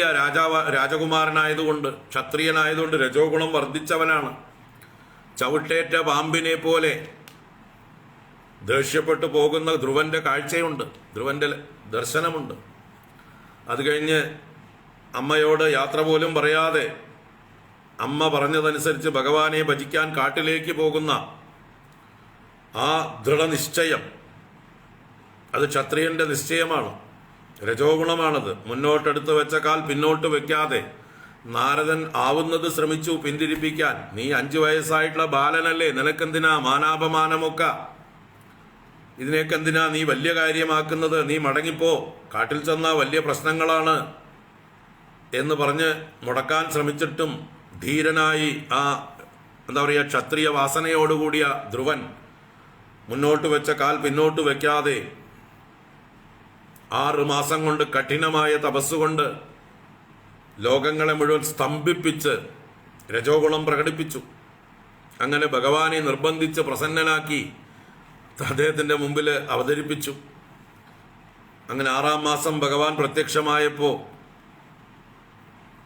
ഭഗവാൻ ആ ധ്രുവന് കൊടുത്ത അനുഗ്രഹം തന്നെ അദ്ദേഹത്തിന്റെ വാസന തീർക്കാനുള്ള അനുഗ്രഹമാണ്. അദ്ദേഹത്തിന്റെ ഉള്ളിലുള്ള ക്ഷത്രിയ വാസന തീർക്കാൻ 36,000 കൊല്ലം ചക്രവർത്തിയായിരുന്നു. വാസന തീരട്ടെ, സിംഹാസനത്തിൽ ഇരിക്കണം എന്നല്ലേ പറഞ്ഞത്, സിംഹാസനത്തിൽ ഇരുന്നും മതിയാവോളം ഇരിക്കെ. ശരിക്കും പറഞ്ഞാൽ ഒരു ശാപമാണോ എന്ന് ധ്രുവന് പോലും പിന്നീട് തോന്നിപ്പോയി. മുക്തി നൽകുന്ന ഭഗവാനെ കണ്ടിട്ട് ഞാൻ സംസാരമാണല്ലോ ചോദിച്ചു മേടിച്ചത് എന്ന് നിരാശനായിട്ടാണ് ധ്രുവൻ പിന്നീട് മടങ്ങുന്നത്. അപ്പൊ രജോ ഗുണം കൊണ്ടുണ്ടായ വിപത്താണതൊക്കെ. അത് കഴിഞ്ഞിട്ടും രജോ ഗുണം മാറിയിട്ടില്ല. ഭഗവാനെ കണ്ടിട്ട് പോലും രജോ ഗുണം മാറിയില്ല. അതുകൊണ്ടാണ് കുബേരന്റെ ഭൃത്യന്മാരിൽ ഒരു യക്ഷൻ ധ്രുവന്റെ സഹോദരനെ ആക്രമിച്ചു കൊന്നു, ഉത്തമനെ കൊന്നു എന്നുള്ളതിന് പ്രതികാരം ചെയ്യാനായിട്ട് നിരപരാധികളായിട്ടുള്ള യക്ഷന്മാരെ മുഴുവൻ ഉന്മൂലനം ചെയ്യാനായിട്ട് അളകാപുരിയെ ചെന്ന് ആക്രമിച്ചത്. കുബേരനെയും യക്ഷന്മാരെയും മുഴുവൻ കൊന്നൊടുക്കുകയായിരുന്നു ധ്രുവന്റെ ലക്ഷ്യം. രജോ ഗുണം മൂത്ത് തമോ ഗുണത്തിലേക്ക് പോവുകയാണ്. വൈഷമ്യം, ഗുണവൈഷമ്യം. പിന്നീട് സ്വയംഭുവ മനുവും പ്രത്യക്ഷപ്പെട്ട് പിന്നീട് കുബേരനും അനുഗ്രഹിച്ച് അദ്ദേഹത്തെ അതിൽ നിന്ന് പിന്തിരിപ്പിക്കുകയാണ്. ധ്രുവനെ അബദ്ധം ചെയ്യുന്നതിൽ നിന്ന്, തെറ്റ് ചെയ്യുന്നതിൽ നിന്ന് പിന്തിരിപ്പിക്കുകയാണ് ചെയ്യുന്നത്. ആ മുത്തശ്ശനായ സ്വയംഭുവ മനുവിൻ്റെ നല്ല കണക്കിനുള്ള ശാസന ഉണ്ടാവുന്നുണ്ട്. എന്ത് പണിയായി ഈ കാണിച്ചു കൂട്ടുന്നത്? നമ്മുടെ വംശത്തിന് പറ്റിയ പണിയാണോ നീ ചെയ്യുന്നത് എന്ന് ചോദിച്ച മുത്തശ്ശൻ വന്ന് നല്ലോണം ശാസിക്കുന്നുണ്ട് ധ്രുവനെ. ആ ശാസന കേട്ടപ്പോഴാണ് ധ്രുവന്റെ കണ്ണ് തുറക്കുന്നത്. അല്ല, താൻ എന്ത് അബദ്ധമായി കാട്ടിക്കൊണ്ടിരിക്കുന്നത്? ഒരു നിരപരാധിയായിട്ടുള്ള ഒരു യക്ഷൻ തൻ്റെ സഹോദരനെ കൊന്നു. അത് തൻ്റെ സഹോദരനോട് തൻ്റെ മമത കൊണ്ടല്ലേ ഇത്രയും വൈരാഗ്യം ഉണ്ടായത്? രജോഗുണം കൊണ്ടല്ലേ ഈ മമതയുണ്ടായത്? ഇങ്ങനെ ചിന്തിച്ച ധ്രുവൻ അതിൽ നിന്ന് പിന്തിരിഞ്ഞു. പിന്നീട് കുബേരനിൽ നിന്ന് ഭക്തി വരമായി ചോദിച്ച് സാത്വികനായി മാറുകയാണ് ഉണ്ടാകുന്നത്. പിന്നീടാണ് അദ്ദേഹത്തിന് മോക്ഷം, അദ്ദേഹത്തിന് ധ്രുവ പദവിയൊക്കെ കിട്ടുന്നത്. അല്ലാതെ അദ്ദേഹം ജനിച്ച ഉടനെ ധ്രുവ പദത്തിലേക്കല്ല പോയത്. 36,000 കൊല്ലം അദ്ദേഹത്തിന്റെ വാസന ക്ഷയിപ്പിക്കേണ്ടി വന്നു. അപ്പോൾ ഓരോരുത്തരുടെ ഗുണവൈഷമ്യം കൊണ്ടുണ്ടാക്കുന്ന കോലാഹലങ്ങളെയാണ് ഇവിടെ കാണിച്ചു തരുന്നത്. ധ്രുവന്റെ കോലാഹലം. അപ്പോൾ ആ ധ്രുവനെയും നമ്മൾ എന്താ പറയുക, അദ്ദേഹത്തിൻ്റെ എല്ലാ കാര്യങ്ങളും അനുകരണീയമല്ല. അദ്ദേഹത്തിനും ധാരാളം അബദ്ധം പറ്റി. അതുകൊണ്ട് ധ്രുവന്റെ നല്ലതിനെയൊക്കെ നമുക്ക് എടുക്കാം, ബാക്കിയൊന്നും അനുകരണീയമല്ല. അങ്ങനെ ധ്രുവചരിതവും പിന്നീട് പൃഥുചരിതം. പൃഥു സത്വഗുണം വർദ്ധിച്ച ഭഗവാന്റെ തന്നെ അവതാരമാണ്. ഭഗവാന്റെ അവതാരമായിട്ടുള്ള പൃഥു പോലും സത്വഗുണം വർദ്ധിച്ചത് കൊണ്ടാണ് അദ്ദേഹം ഇന്ദ്രനോട് യുദ്ധത്തിന് പുറപ്പെട്ടത്. അശ്വമേധയാഗം 100ാമത്തത് പൂർത്തീകരിക്കുമ്പോൾ തടസ്സം നിന്നതായിട്ടുള്ള ഇന്ദ്രനെ വധിക്കാനായിക്കൊണ്ട് അദ്ദേഹം ആയുധമെടുക്കാൻ പുറപ്പെട്ടപ്പോൾ ഋഷിമുനിമാര് തടഞ്ഞ് ആഭിചാര ഹോമം ചെയ്ത് ആ അഗ്നിയിലേക്ക് ഇന്ദ്രനെ ഹോമിക്കാനായിക്കൊണ്ട് അദ്ദേഹം ആജ്ഞാപിച്ചു. അപ്പോൾ ഭഗവാൻ നിശ്ചയിച്ച ഒരു പദവിയാണ് ഇന്ദ്രൻ. ആ ഇന്ദ്രനോട് ഭൂമിയിലുള്ള ഒരു ഇന്ദ്രൻ മത്സരിക്കുന്നത് മര്യാദയാണോ? ഭഗവാന്റെ നിയമങ്ങളെ വെല്ലുവിളിക്കലല്ലേ? കംപ്ലൈന്റ് ഉണ്ടെങ്കിൽ ഭഗവാനോടല്ലേ പറയേണ്ടത്? നേരിട്ട് ശിക്ഷിക്കുകയാണോ? അപ്പോൾ ഇത് സത്വഗുണത്തിന്റെ വൈഷമ്യം കൊണ്ടുണ്ടായതാണ്. അവിടെയാണ് ഭഗവാൻ പ്രത്യക്ഷപ്പെട്ട് ഇദ്ദേഹത്തെ പിന്തിരിപ്പിക്കുന്നത്. ബ്രഹ്മദേവനും ഭഗവാനും ഒക്കെ പ്രത്യക്ഷപ്പെട്ട് പൃഥുവിനെ അതിൽ നിന്ന് പിന്തിരിപ്പിക്കുന്നു. അങ്ങനെ പൃഥുവും ശാന്തനാകുന്നു. അപ്പോഴാണ് പ്രശ്നം തീരുന്നത്. അപ്പോൾ പൃഥുവിനെ കൊണ്ടുണ്ടാകുന്ന ചെറിയ കോലാഹലം, സത്വഗുണമായതുകൊണ്ട് വലിയ കോലാഹലം ഉണ്ടായില്ല. ഇവിടെ ദക്ഷന്റെ അത്ര കോലാഹലം ഉണ്ടാക്കിയില്ല ധ്രുവന്റെ അത്ര കോലാഹലം ഉണ്ടാക്കിയില്ല പൃഥു. ആ ഗുണത്തിന്റെ വ്യത്യാസമാണ്.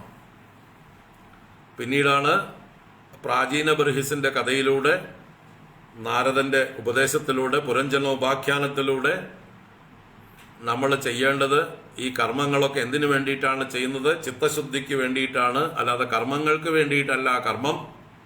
അതുകൊണ്ട് ഒരു പരിധിവരെ കർമ്മം ചെയ്തു കഴിഞ്ഞാൽ, ചിത്തശുദ്ധി കിട്ടിക്കഴിഞ്ഞാൽ പിന്നെ കർമ്മങ്ങളെ ഉപേക്ഷിച്ച് ഭഗവത് പ്രാപ്തിക്കുള്ളതായിട്ടുള്ള വഴിയാണ് നോക്കേണ്ടത് എന്നുള്ള ആ പുരഞ്ജനോപാഖ്യാനം അത് ഗുണാതീതരാവാനുള്ള ഉപദേശമാണ്. അപ്പോൾ ഇങ്ങനെ 3 ഗുണങ്ങളുടെ വൈഷമ്യം കാണിച്ചു തന്ന് ഗുണാതീതരാവാനുള്ള ഉപദേശം നൽകിക്കൊണ്ടാണ് ചതുർത്ഥ സ്കന്ധം പൂർണ്ണമാകുന്നത്. അതാണ് ബ്രഹ്മണോ ഗുണവൈഷമ്യാത് വിസർഗ പൗരുഷസ്മൃത. ഗുണവൈഷമ്യം കൊണ്ടുണ്ടാകുന്ന വൈഷമ്യങ്ങളാണ്, അല്ലെങ്കിൽ ഗുണവൈഷമ്യം കൊണ്ടുണ്ടാകുന്ന വിവിധങ്ങളായ വിഷമങ്ങളെയാണ് ലോകത്തിൽ കാണിച്ചു തരുന്നത്. വൈവിധ്യങ്ങൾ, ഈശ്വര സൃഷ്ടിയാണ് വൈവിധ്യം. ആ വൈവിധ്യത്തെ നമ്മൾ അംഗീകരിച്ച് അതിനെ എല്ലാറ്റിനെയും ബഹുമാനിച്ചാൽ ഇതുപോലെ വിഷമമുണ്ടാവില്ല, ഇതുപോലെ അസ്വസ്ഥതകൾ ഉണ്ടാവില്ല, യുദ്ധങ്ങൾ ഉണ്ടാവില്ല എന്ന് കാണിച്ചു തരാനാണ് ചതുർത്ഥ സ്കന്ധം. അപ്പോൾ വിസർഗം ഭഗവാന്റെ ലീലയാണെന്ന് നമ്മൾ തിരിച്ചറിയണം. അല്ലെങ്കിൽ നമ്മൾ അതിൽ നമ്മുടേതായിട്ടുള്ള ഗുണങ്ങളെ കൊണ്ട് വൈഷമ്യം ഉണ്ടാക്കും. ബ്രഹ്മണോ ഗുണവൈഷമ്യാത് വിസർഗ പൗരുഷസ്മൃത സ്ഥിതിർവൈകുണ്ഠ വിജയ പോഷണം തദനുഗ്രഹ മന്വന്തരാണി സദ്ധർമ്മ ഊതയ കർമ്മവാസനാഹ. 4 ലക്ഷണങ്ങളെ ഇതിൽ പറഞ്ഞു. പഞ്ചമസ്കന്ധത്തിലെ വിഷയമാണ് സ്ഥിതി അഥവാ സ്ഥാനം. അതെന്താണ്? വൈകുണ്ഠ വിജയ. വൈകുണ്ഠന്റെ വിജയമാണ് സ്ഥിതി എന്ന് പറഞ്ഞാൽ വൈകുണ്ഠൻ ഭഗവാൻ തന്നെ, ഭഗവാന്റെ ലീല തന്നെയാണ് ഈ സ്ഥിതി എന്നുള്ളത്. പ്രപഞ്ചത്തിൻ്റെ നിലനിൽപ്പ് ഭഗവാന്റെ ലീലയാണ്. അതിൽ നമ്മൾ നിമിത്തങ്ങൾ മാത്രമാണെന്ന് നമ്മൾ തിരിച്ചറിയുക, ഭഗവാന്റെ സഹായികളായി വർത്തിക്കുക, അത്രേ വേണ്ടൂ. നമ്മൾ ഭഗവാന്റെ കയ്യിലെ ഉപകരണങ്ങളാണെന്ന് അറിഞ്ഞ് ഭഗവാന്റെ ലീലയ്ക്ക് നമ്മൾ പാത്രീഭവിക്കുക, നമ്മൾ അനുവദിച്ചു കൊടുക്കുക. ഭഗവാന്റെ കയ്യിലെ കളിപ്പാട്ടങ്ങളാണ് നമ്മൾ, അല്ലെങ്കിൽ ഭഗവാൻ എന്ന ഡയറക്ടറുടെ കീഴിലെ നടന്മാരാണ് നമ്മൾ ഓരോരുത്തരും. അങ്ങയുടെ ഇച്ഛ എന്താണോ അതിനനുസരിച്ച് ഞങ്ങൾ നടനം ചെയ്യുന്നു എന്ന ഭാവത്തിൽ നമ്മൾ കളിക്കുകയേ വേണ്ടൂ. നമുക്കൊരു ഭാരവും ഇല്ല. കാരണം ഡയറക്ടർക്കാണ് ഭാരമൊക്കെ. നമ്മൾ ഉച്ചയ്ക്ക് ഭക്ഷണം കഴിക്കണമെങ്കിൽ ഡയറക്ടർ കൊണ്ടുതരും. നമുക്ക് അടുത്ത വേഷം എന്താണെന്ന് വെച്ചാൽ ഡ്രസ്സ് മാറണമെങ്കിൽ ഏത് സൂട്ടാണ് നമ്മൾ ധരിക്കേണ്ടത് വെച്ചാൽ അത് ഡയറക്ടർ കൊണ്ടുതരും. നമ്മുടെ രാത്രി വിശ്രമം എവിടെയാണെന്ന് വെച്ചാൽ അത് ഡയറക്ടർ തീരുമാനിച്ചോളും. നമുക്ക് പേയ്മെൻ്റൊക്കെ പ്രൊഡ്യൂസറുടെ നിന്ന് ഡയറക്ടർ വാങ്ങിച്ചു തരും. എല്ലാ കാര്യവും ഡയറക്ടറെ ഏൽപ്പിക്കാം.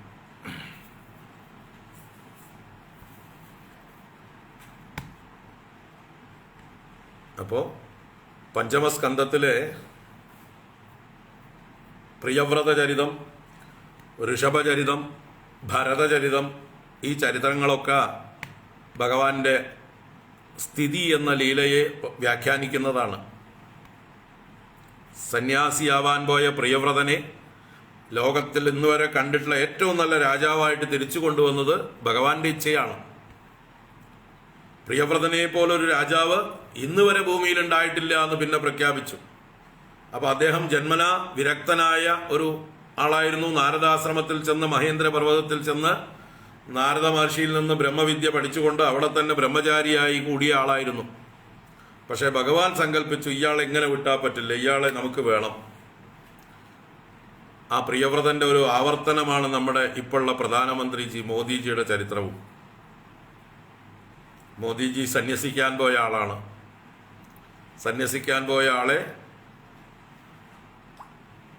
രാമകൃഷ്ണ മഠത്തിലെ അന്നത്തെ പ്രസിഡന്റായിരുന്ന ആ മഹാത്മാവ് പറഞ്ഞു, അങ്ങ് സന്യസിക്കാനുള്ള ആളല്ല, അങ്ങയെക്കൊണ്ട് ഭാരതമാതാവിന് ആവശ്യമുണ്ട്, തിരിച്ചു ചെല്ലൂ എന്ന് പറഞ്ഞ് അദ്ദേഹത്തെ മടക്കി അയച്ച ആ ഒരു ദീർഘദൃഷ്ടി, ആ ഒരു മഹാത്മാവിൻ്റെ ദർശനം ഈ നരേന്ദ്രനിൽ ഈ ഭാരതത്തിൻ്റെ ഭാവി ഭദ്രമായി കിടക്കുന്നു എന്ന് അദ്ദേഹം അന്നേ കണ്ടു. അങ്ങനെ സന്യസിക്കാൻ പോയ നരേന്ദ്രനെ തിരിച്ച് സംഘപ്രവർത്തനങ്ങളിലേക്ക്, RSSന്റെ പ്രവർത്തനങ്ങളിലേക്ക് തിരിച്ചയച്ചത് ഒരു മഹാത്മാവാണ്. അത് ഈശ്വര നിശ്ചയമാണ്.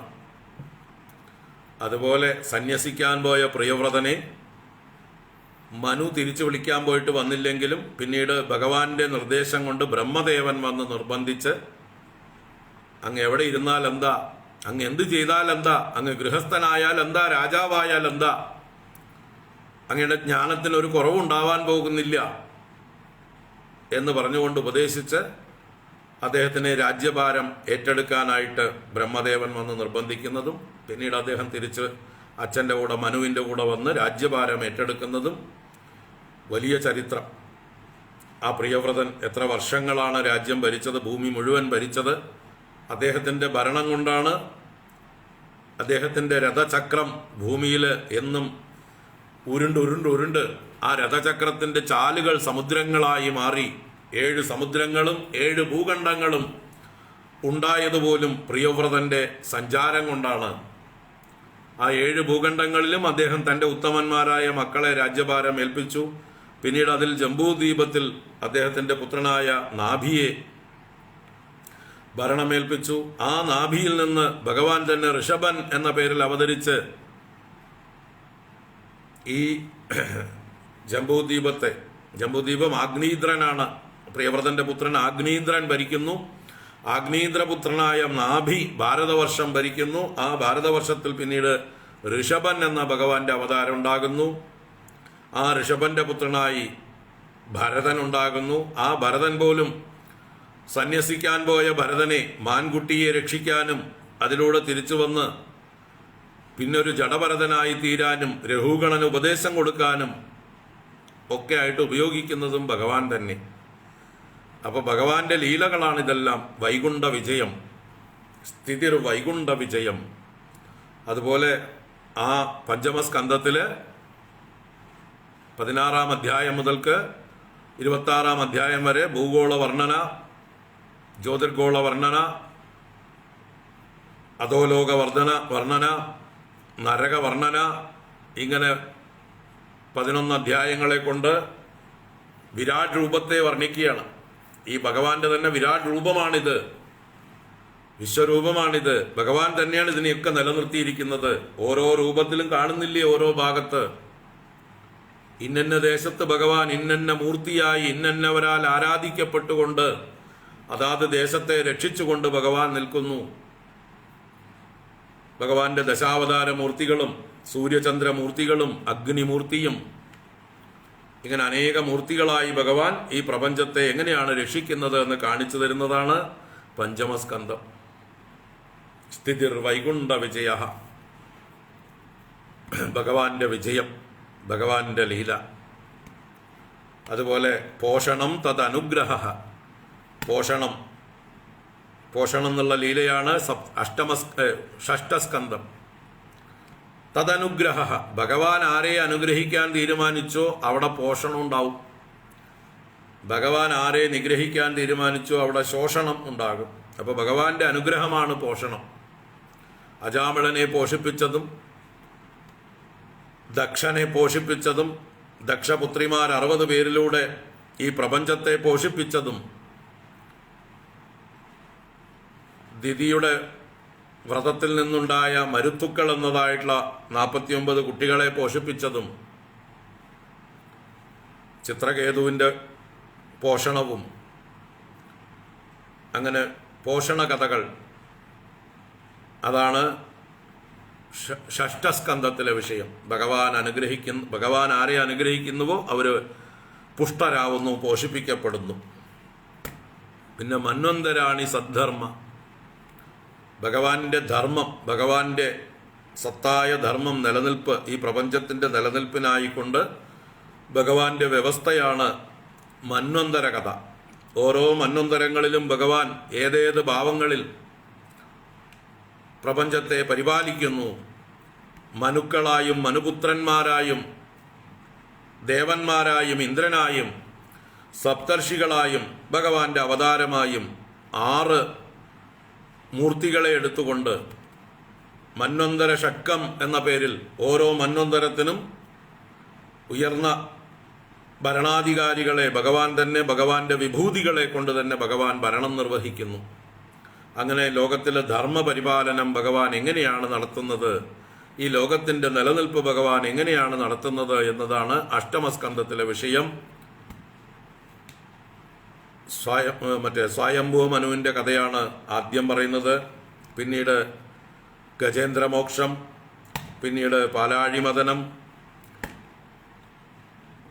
വാമനാവതാരം, മത്സ്യാവതാരം ഇത്യാദി കഥകളിലൂടെ മന്വന്തരാനുകഥയെ വിശദമാക്കുകയാണ് അഷ്ടമസ്കന്ധം.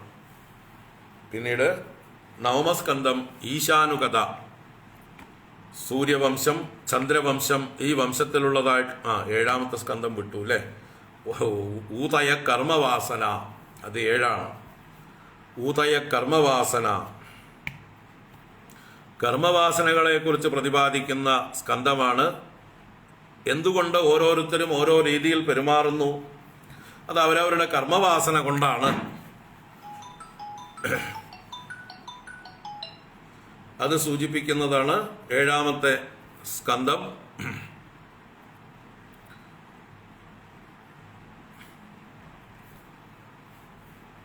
നരസിംഹാവതാര കഥ, പ്രഹ്ലാദ ചരിതം, ഹിരണ്യകശിപുവിന്റെ ചരിതം, ഇതെല്ലാം അവരവരുടെ കർമ്മവാസനയെ സൂചിപ്പിക്കുകയാണ്. വൈകുണ്ഠത്തിൽ എത്തിയിട്ട് പോലും അല്പം വാസനയുണ്ടായിരുന്ന ജയവിജയന്മാര് അവരുടെ വാസന കൊണ്ട് ഹിരണ്യാക്ഷനും ഹിരണ്യകശിപുവും ഒക്കെ ആയതിനെക്കുറിച്ചും, എന്നാൽ അസുരപുത്രനായി ജനിച്ചിട്ട് പോലും ഗർഭത്തിൽ കിടക്കുമ്പോൾ തന്നെ നാരദ മഹർഷിയിൽ നിന്ന് ഭഗവത് ഭക്തിയാകുന്ന നല്ല വാസന കിട്ടിയതുകൊണ്ട് ആ പ്രഹ്ലാദൻ ഉത്തമ ഭക്തനായി തീർന്നതും, അങ്ങനെ 2 വാസനകളെ കാണിച്ചു തരണം. ഹിരണ്യകശിപുവിന്റെ വാസനയും പ്രഹ്ലാദന്റെ വാസനയും, ഒന്ന് ദൈവീ സമ്പത്ത്, ഒന്ന് ആസുരീ സമ്പത്ത്. അത് രണ്ടും കാണിച്ചു തന്നിട്ട് പ്രഹ്ലാദന്റെ സ്തുതികളിലൂടെയും മറ്റും നമുക്ക് പ്രഹ്ലാദൻ കൂട്ടുകാർക്ക് ഉപദേശിക്കുന്ന ഉപദേശങ്ങളും പ്രഹ്ലാദന്റെ സ്തുതിയിലൂടെയും എങ്ങനെയാണ് കർമ്മവാസനകളെ ക്ഷയിപ്പിക്കേണ്ടത് എന്നുള്ള അറിവാണ് നൽകുന്നത്. അത് കഴിഞ്ഞതിന് ശേഷവും ത്രിപുര ദഹനം എന്നുള്ള ചെറിയൊരു കഥയിലൂടെ കർമ്മവാസനകളെ ദഹിപ്പിക്കേണ്ടതിൻ്റെ ആവശ്യകത സൂചിപ്പിച്ചു. അത് കഴിഞ്ഞ് നാരദ യുധിഷ്ഠിര സംവാദത്തിലൂടെ വർണ്ണാശ്രമധർമ്മങ്ങൾ വ്യാഖ്യാനിച്ചുകൊണ്ട് എങ്ങനെയാണ് നമ്മൾ കർമ്മവാസനകളെ ക്ഷയിപ്പിക്കേണ്ടത്, വർണ്ണാശ്രമധർമ്മങ്ങൾ അനുഷ്ഠിച്ചുകൊണ്ട് ഓരോരുത്തരും അവരവരുടെ സ്വധർമാനുഷ്ഠാനത്തിലൂടെ എങ്ങനെ കർമ്മവാസനകളെ ക്ഷയിപ്പിക്കണം എന്ന് നാരദ യുധിഷ്ഠിര സംവാദം. അങ്ങനെ ആ 7-ാമത്തെ സ്കന്ധം 15 അധ്യായങ്ങളിലൂടെ കർമ്മവാസനകളെ ക്ഷയിപ്പിക്കുന്നതിൻ്റെ രഹസ്യങ്ങളാണ് പരസ്യമാക്കുന്നത്. ആ സ്കന്ധം 15 അധ്യായം പഠിച്ചാൽ കർമ്മവാസനകളുടെ തത്വം മുഴുവൻ അറിയുകയും കർമ്മവാസനകളെ ജയിക്കുവാനുള്ളതായിട്ടുള്ള അറിവ് നമ്മൾ നേടുകയും അതിനുള്ള പ്രയത്നം നമ്മൾ ചെയ്യുകയും ചെയ്യണം. പിന്നീട് 8-ാം സ്കന്ധം പറഞ്ഞു സദ്ധർമ്മ മന്വന്തരാണി. 9ാം സ്കന്ധം ഈശാനുകഥ, അതാണ് അവതാരാനുചരിതം ഹരേശ്ച അസ്യാനുവർത്തിനാം പുംസാം ഈശകഥാ പ്രോക്ത നാനാഖ്യാനോപബൃംഹിതാഹ. 9ാം സ്കന്ധത്തെക്കുറിച്ച് പറയുകയാണ്. ഹരിയുടെയും അദ്ദേഹത്തിൻ്റെ ഹരിയുടെ അവതാര ചരിത്രങ്ങൾ ഭഗവാൻ ശ്രീരാമനായും പരശുരാമനായും ബലരാമനായും മറ്റുമൊക്കെ അവതരിച്ചതായിട്ടുള്ള കഥകളുണ്ട്. കൂട്ടത്തിൽ ഭഗവാന്റെ തന്നെ അനുവർത്തികളായിരിക്കുന്ന സജ്ജനങ്ങളുടെ കഥ, സൂര്യവംശം ചന്ദ്രവംശം, 2 വംശങ്ങളിലൂടെ പ്രതിപാദിക്കുന്നതിനെയാണ് ഈശകഥാ പ്രോക്ത. അസ്യ അനുവർത്തിനാം പുംസാം കഥ ഈശകഥാ പ്രോക്ത.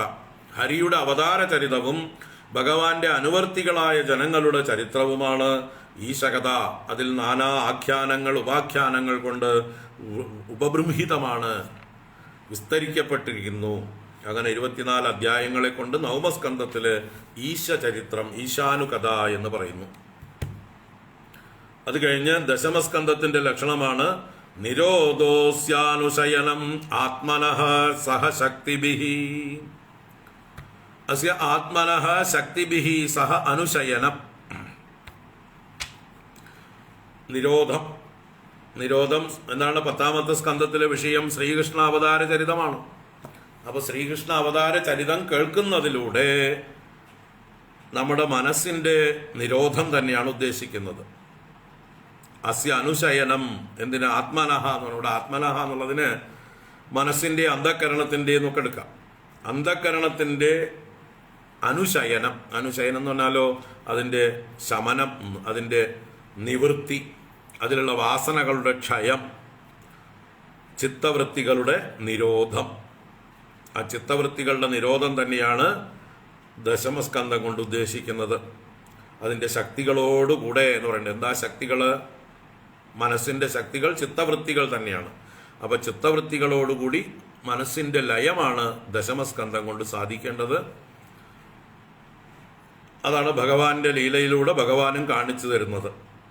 ഭഗവാൻ ആദ്യം താമസ ചിത്തവൃത്തികളെ നശിപ്പിക്കുന്നതിൻ്റെ പ്രതീകമായിട്ട് പൂതന, ശകടാസുരൻ വൃത്രാസുരൻ എന്താണ്,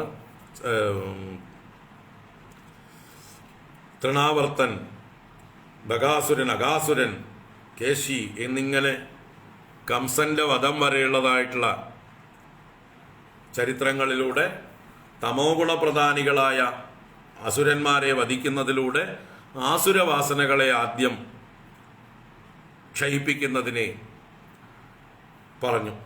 രജോ ഗുണം കൊണ്ട് തമോ ഗുണത്തെ ജയിക്കണം എന്നാണ് ഭഗവാന്റെ കഥകളുടെ ആദ്യത്തെ ഭാഗം. അത് കഴിഞ്ഞ് സത്വഗുണം കൊണ്ട് രജോ ഗുണത്തെ ജയിക്കണം. അതാണ് മഹാഭാരത യുദ്ധം മുതലായിട്ടുള്ളതൊക്കെ ഭാഗവതത്തിലെ ദശമസ്കന്ധത്തിലെ ഉത്തരാർദ്ധത്തിലാണ് വരുന്നത്.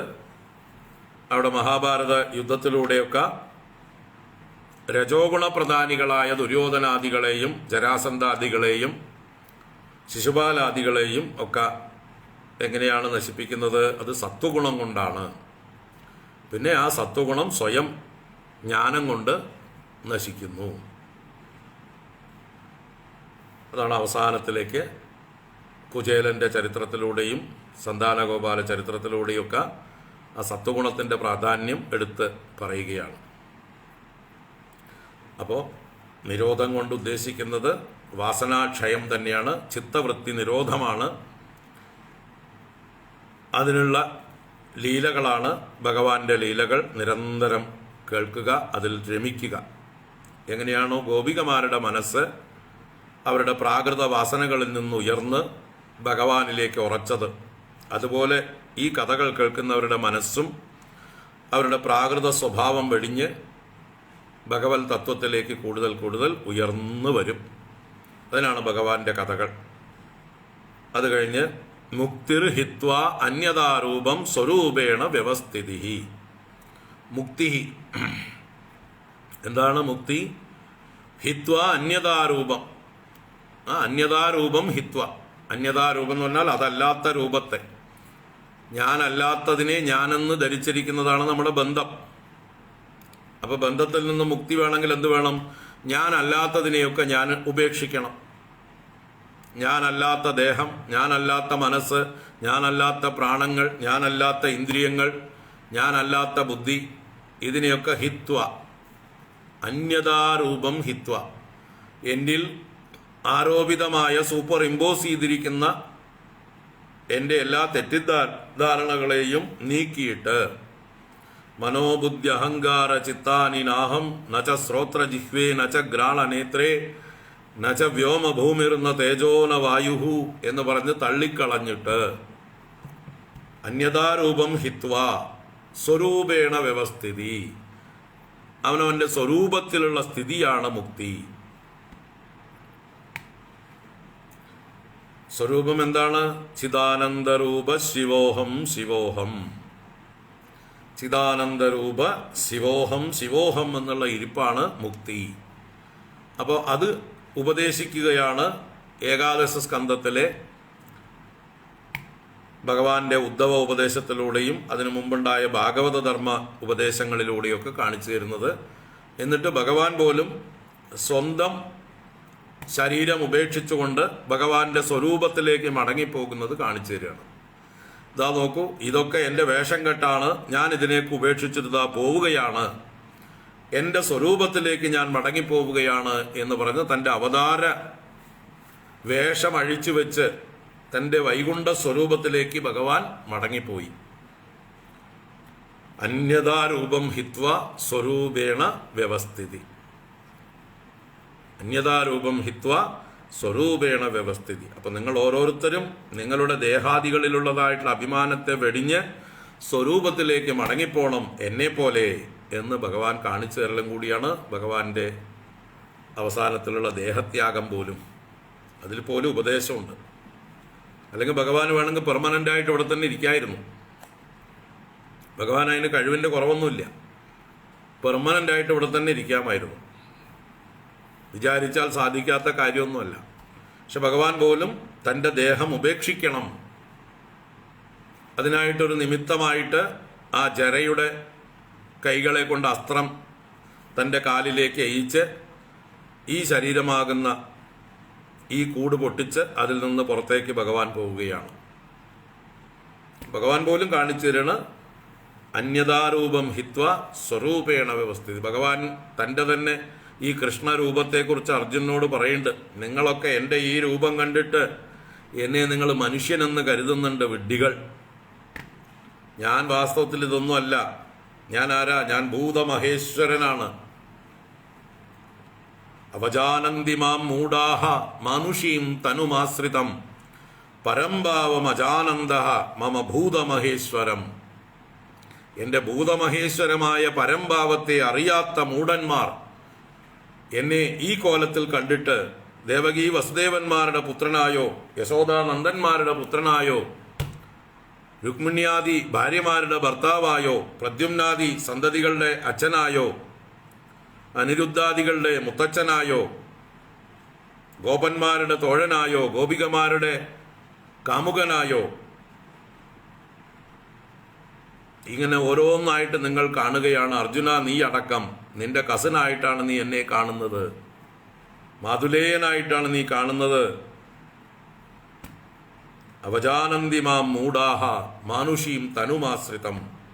ഇത് വെറും എൻ്റെ ഒരു വേഷം കെട്ട് മാത്രമാണ്. ഇതല്ല എൻ്റെ യഥാർത്ഥ രൂപം. എൻ്റെ യഥാർത്ഥ രൂപം പരംഭാവം അജാനന്ദ മമ ഭൂതമഹേശ്വരം. ഭൂതമഹേശ്വരമായ രൂപമാണ് എൻ്റെ ശരിയായ രൂപം. ആ രൂപത്തിലേക്ക് ഉയരണം. അല്ലാതെ ഇതിനെയും കെട്ടിപ്പിടിച്ചിരിക്കേണ്ട. ഇത് ഉയരാനുള്ളൊരു ഉപാധിയായിട്ടെടുത്തോ. ഇതിലൂടെ ഉയർന്ന് അതിലേക്ക് എത്തണം. ഇത് ഒരു ഉപാധിയാണ്, നല്ല ഉപാധിയാണ്, ഉത്തമ ഉപാധിയാണ്. അതും ഇതും ഒന്ന് തന്നെയാണെന്ന് വിചാരിച്ചോളൂ. പക്ഷേ ഇതിൽ മാത്രം ഒതുങ്ങി നിന്നുകൂടാ. ഇതാണെന്ന് കൺക്ലൂഡ് ചെയ്തുകൂടാ. ഇതിൻ്റെ അപ്പുറത്തുണ്ട് എന്ന് മനസ്സിലാക്കണം എന്ന് കാണിച്ചു തരുന്ന ഒരു ഡെമോൺസ്ട്രേഷനാണ് ഭഗവാന്റെ ദേഹത്യാഗം പോലും. മുക്തിർ ഹിത്വ അന്യതാരൂപം സ്വരൂപേണ വ്യവസ്ഥിതി. അപ്പോൾ ഏകാദശ സ്കന്ധം. അത് കഴിഞ്ഞ് ദ്വാദശ സ്കന്ധത്തിൽ പറയുന്നു, ആഭാസശ്ച നിരോധശ്ച യതശ്ച അധ്യവസീയത്തെ സ ആശ്രയഃ പരം ബ്രഹ്മ പരമാത്മേതി ശബ്ദത്തെ. ആഭാസശ്ച നിരോധശ്ച യതശ്ച അധ്യവസീയത്തെ സ ആശ്രയഃ പരം ബ്രഹ്മ പരമാത്മേതി ശബ്ദത്തെ.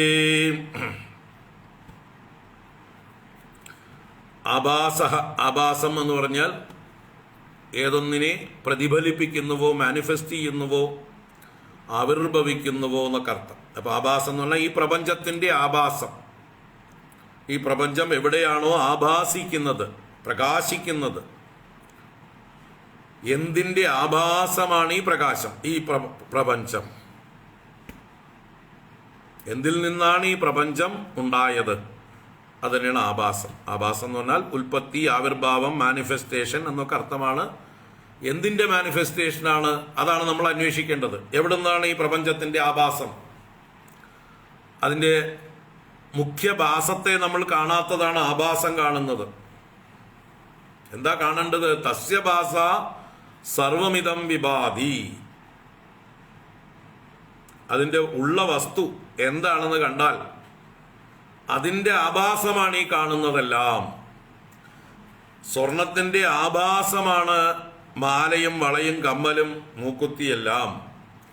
ജലത്തിന്റെ ആഭാസമാണ് തരംഗങ്ങളെല്ലാം.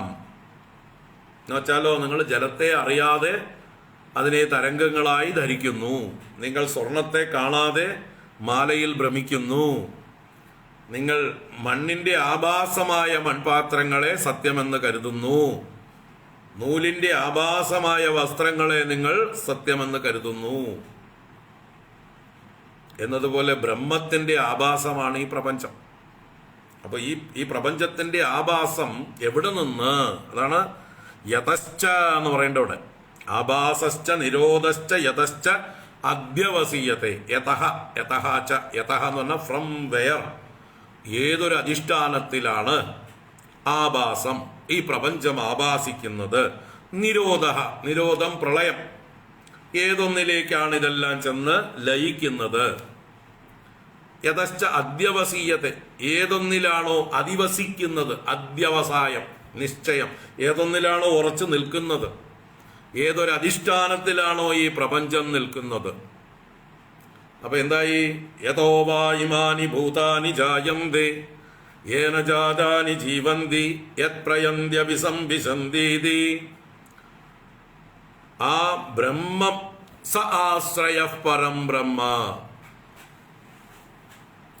ആ പരംബ്രഹ്മമാണ് ഈ പ്രപഞ്ചത്തിന്റെ ആശ്രയം. ആശ്രയം എന്ന് പറഞ്ഞാല് അതിലെല്ലായിടത്തും വ്യാപിച്ച് അതിന് അസ്തിത്വം കൊടുക്കുന്ന വസ്തു. ആസമന്താത് ശ്രയതേ ഇത് ആശ്രയ. എല്ലാം അതിലാണ് ശയിക്കുന്നത് എന്നും അതിനെയാണ് ഡിപ്പെൻഡ് ചെയ്യുന്നത് എന്നും. ഈ കാണുന്ന നാമരൂപങ്ങളൊക്കെ അതിൽ നിലകൊള്ളുന്നു, അതിനെ ഡിപ്പെൻഡ് ചെയ്തിരിക്കുന്നു. ആഭരണങ്ങളൊക്കെ സ്വർണത്തെ ആശ്രയിച്ചിരിക്കുന്നു. ആഭരണങ്ങളുടെ ആശ്രയമാണ് സ്വർണം. വസ്ത്രങ്ങളുടെ ആശ്രയമാണ് നൂല്. തരംഗങ്ങളുടെ ആശ്രയമാണ് ജലം. മൺപാത്രങ്ങളുടെ ആശ്രയമാണ് മണ്ണ്. എന്ന് പറഞ്ഞാൽ എന്താ? അതിൽ മുഴുവൻ വ്യാപിച്ചിരിക്കുന്നത് മണ്ണ് തന്നെയാണ്. മണ്ണിനെ ഡിപ്പെൻഡ് ചെയ്തിട്ടാണ്, മണ്ണിലാണ് മൺപാത്രം ഇരിക്കുന്നത്. സ്വർണത്തിലാണ് ആഭരണം കുടികൊള്ളുന്നത്. ആഭരണത്തിന്റെ ആദ്യന്തം എവിടെയാണ്? സ്വർണത്തിലാണ്. സ്വതന്ത്രമായിട്ട് ഒരു അറ്റം പോലും ഇല്ല. എങ്ങനെയാണോ കയറുന്ന ആശ്രയത്തിൽ പാമ്പ് കുടികൊള്ളുന്നത്, ആ പാമ്പിന്റെ വാലും തലയും ദേഹവും എല്ലാം എവിടെയാണ്? ആ കയറിൽ തന്നെയാണ്. കയറാകുന്ന ആശ്രയത്തിലാണ് പാമ്പ് കുടികൊള്ളുന്നത്.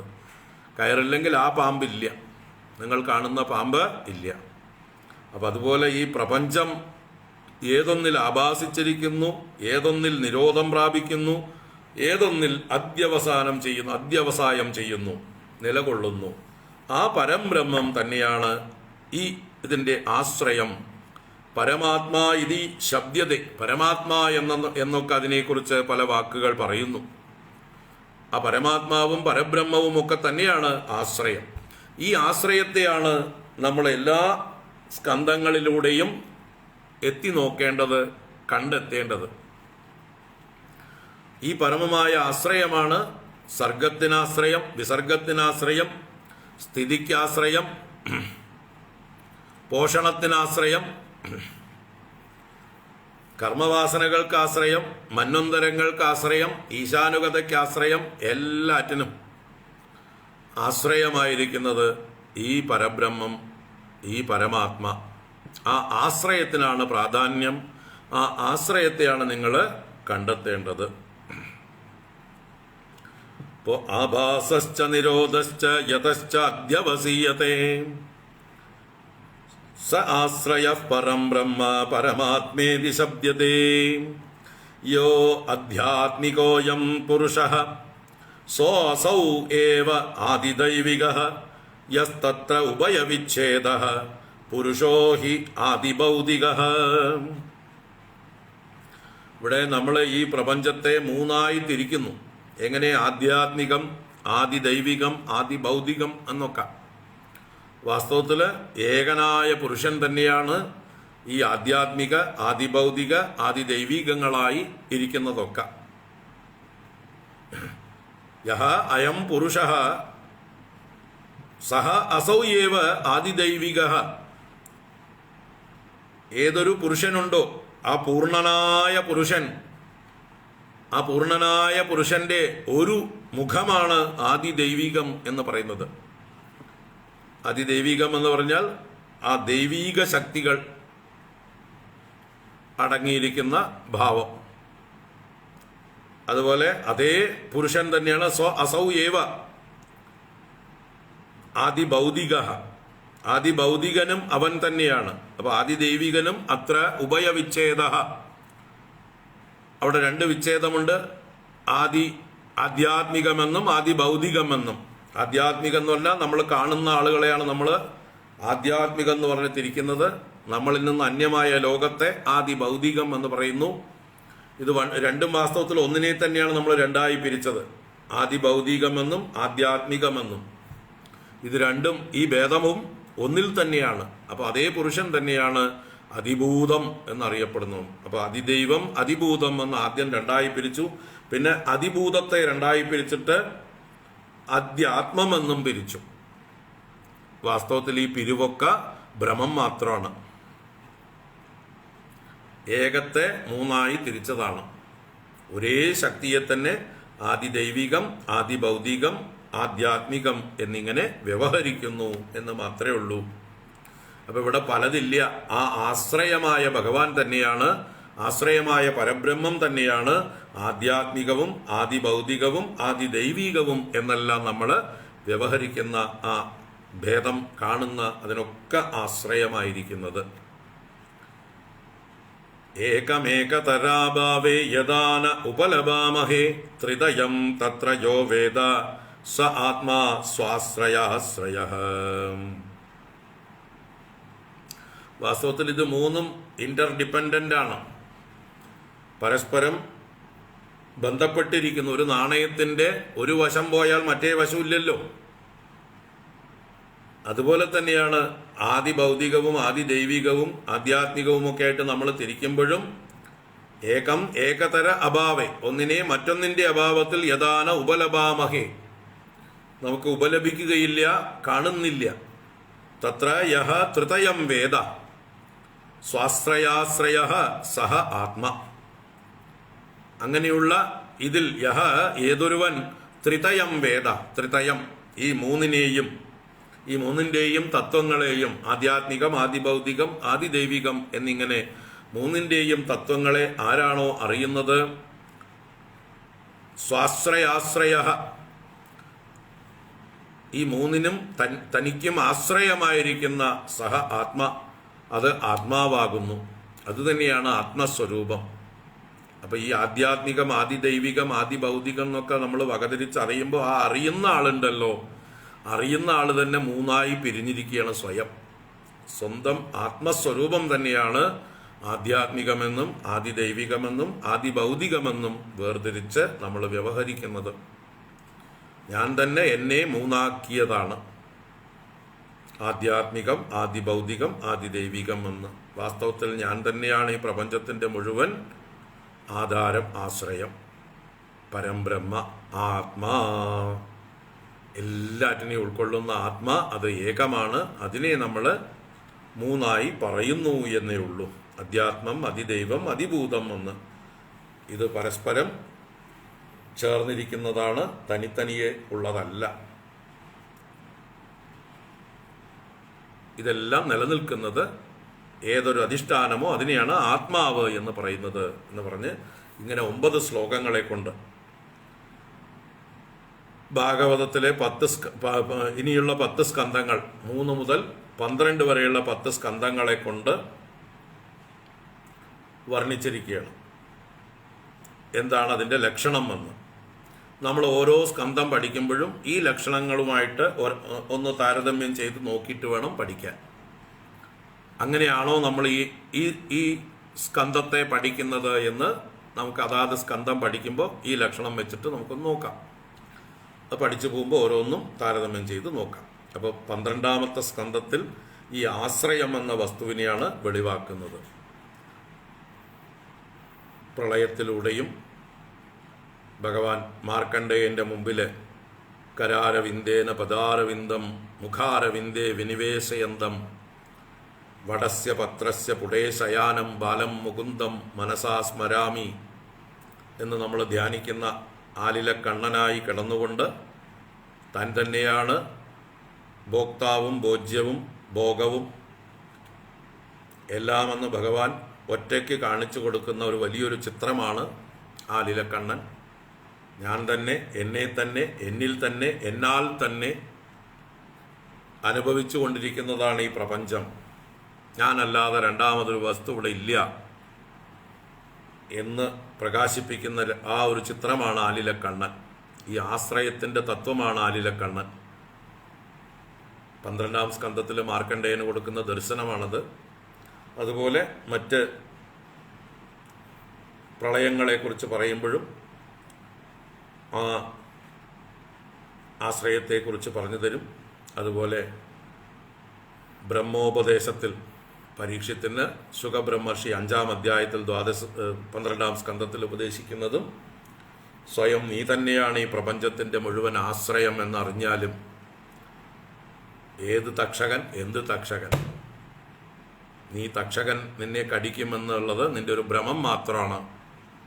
നിന്നിൽ നിന്ന് അന്യനായിട്ടൊരു തക്ഷകനില്ല, കടിക്കാനുമില്ല, മരിക്കാനുമില്ല. ഈ സത്യം ഉണർന്ന് നീ ആ സ്ഥിതപ്രജ്ഞനായി ജ്ഞാനിയായിരുന്നാലും എന്ന് പറഞ്ഞ് ശുഖബ്രഹ്മർഷി പരീക്ഷത്തിന് ഉപദേശിച്ചത് കേട്ട് ആ ജ്ഞാനം ഉറച്ച പരീക്ഷത്ത് തൻ്റെ ദേഹം തക്ഷകൻ കടിച്ചു പോയപ്പോഴും അദ്ദേഹത്തിന് യാതൊരു കുലുക്കവും ഉണ്ടായില്ല എന്ന് പറഞ്ഞുകൊണ്ടാണ് അല്ലേ 12-ാം സ്കന്ധത്തിൽ പരീക്ഷത്തിൻ്റെ കഥ അവസാനിക്കുന്നത്. അപ്പോൾ ഈ പറഞ്ഞ 10 ലക്ഷണങ്ങളിലൂടെ നമ്മൾ 12 സ്കന്ധങ്ങളെ, ഇനി വരാനിരിക്കുന്ന 10 സ്കന്ധങ്ങളെ കാണണം. ഇനി ഒരു വിഷയം,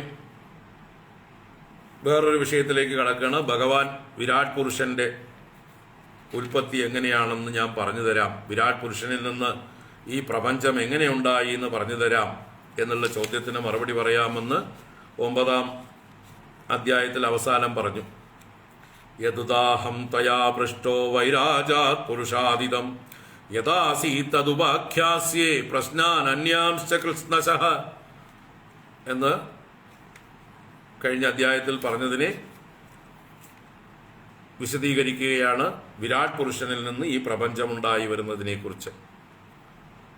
അത് നാളെ കാണാം. നാളെയല്ല, ഇനി തിങ്കളാഴ്ച കാണാം. തൽക്കാലം ഇവിടെ നിൽക്കട്ടെ. 9 ശ്ലോകങ്ങളാണ് നമ്മൾ ചുരുക്കി കണ്ടത്. ഓം കായേന വാചാ മനസേന്ദ്രിയൈർവാ ബുദ്ധ്യാത്മനാ വാ പ്രകൃതേ സ്വഭാവാത് കരോമി യദ്യത് സകലം പരസ്മൈ നാരായണായേതി സമർപ്പയാമി. ഓം ശാന്തി ശാന്തി ശാന്തി. ഹരി ഓം ശ്രീ ഗുരുഭ്യോ നമഃ. ഹരി ഓം. അടുത്ത പ്രകരണം വേറെയാണ്. നമുക്ക് അടുത്ത ക്ലാസ്സിൽ കാണാം. ഓം നാരായണ. വെള്ളിയാഴ്ചയാണ് എങ്കിലും വൈകിട്ട് കാണാം. കാരണം നാളെയും മറ്റന്നാളെയൊക്കെ വേറെ തിരക്ക് വരുന്നതുകൊണ്ട് വൈകിട്ട് 5 മണിക്ക് നാരായണീയം. ഹരി ഓം.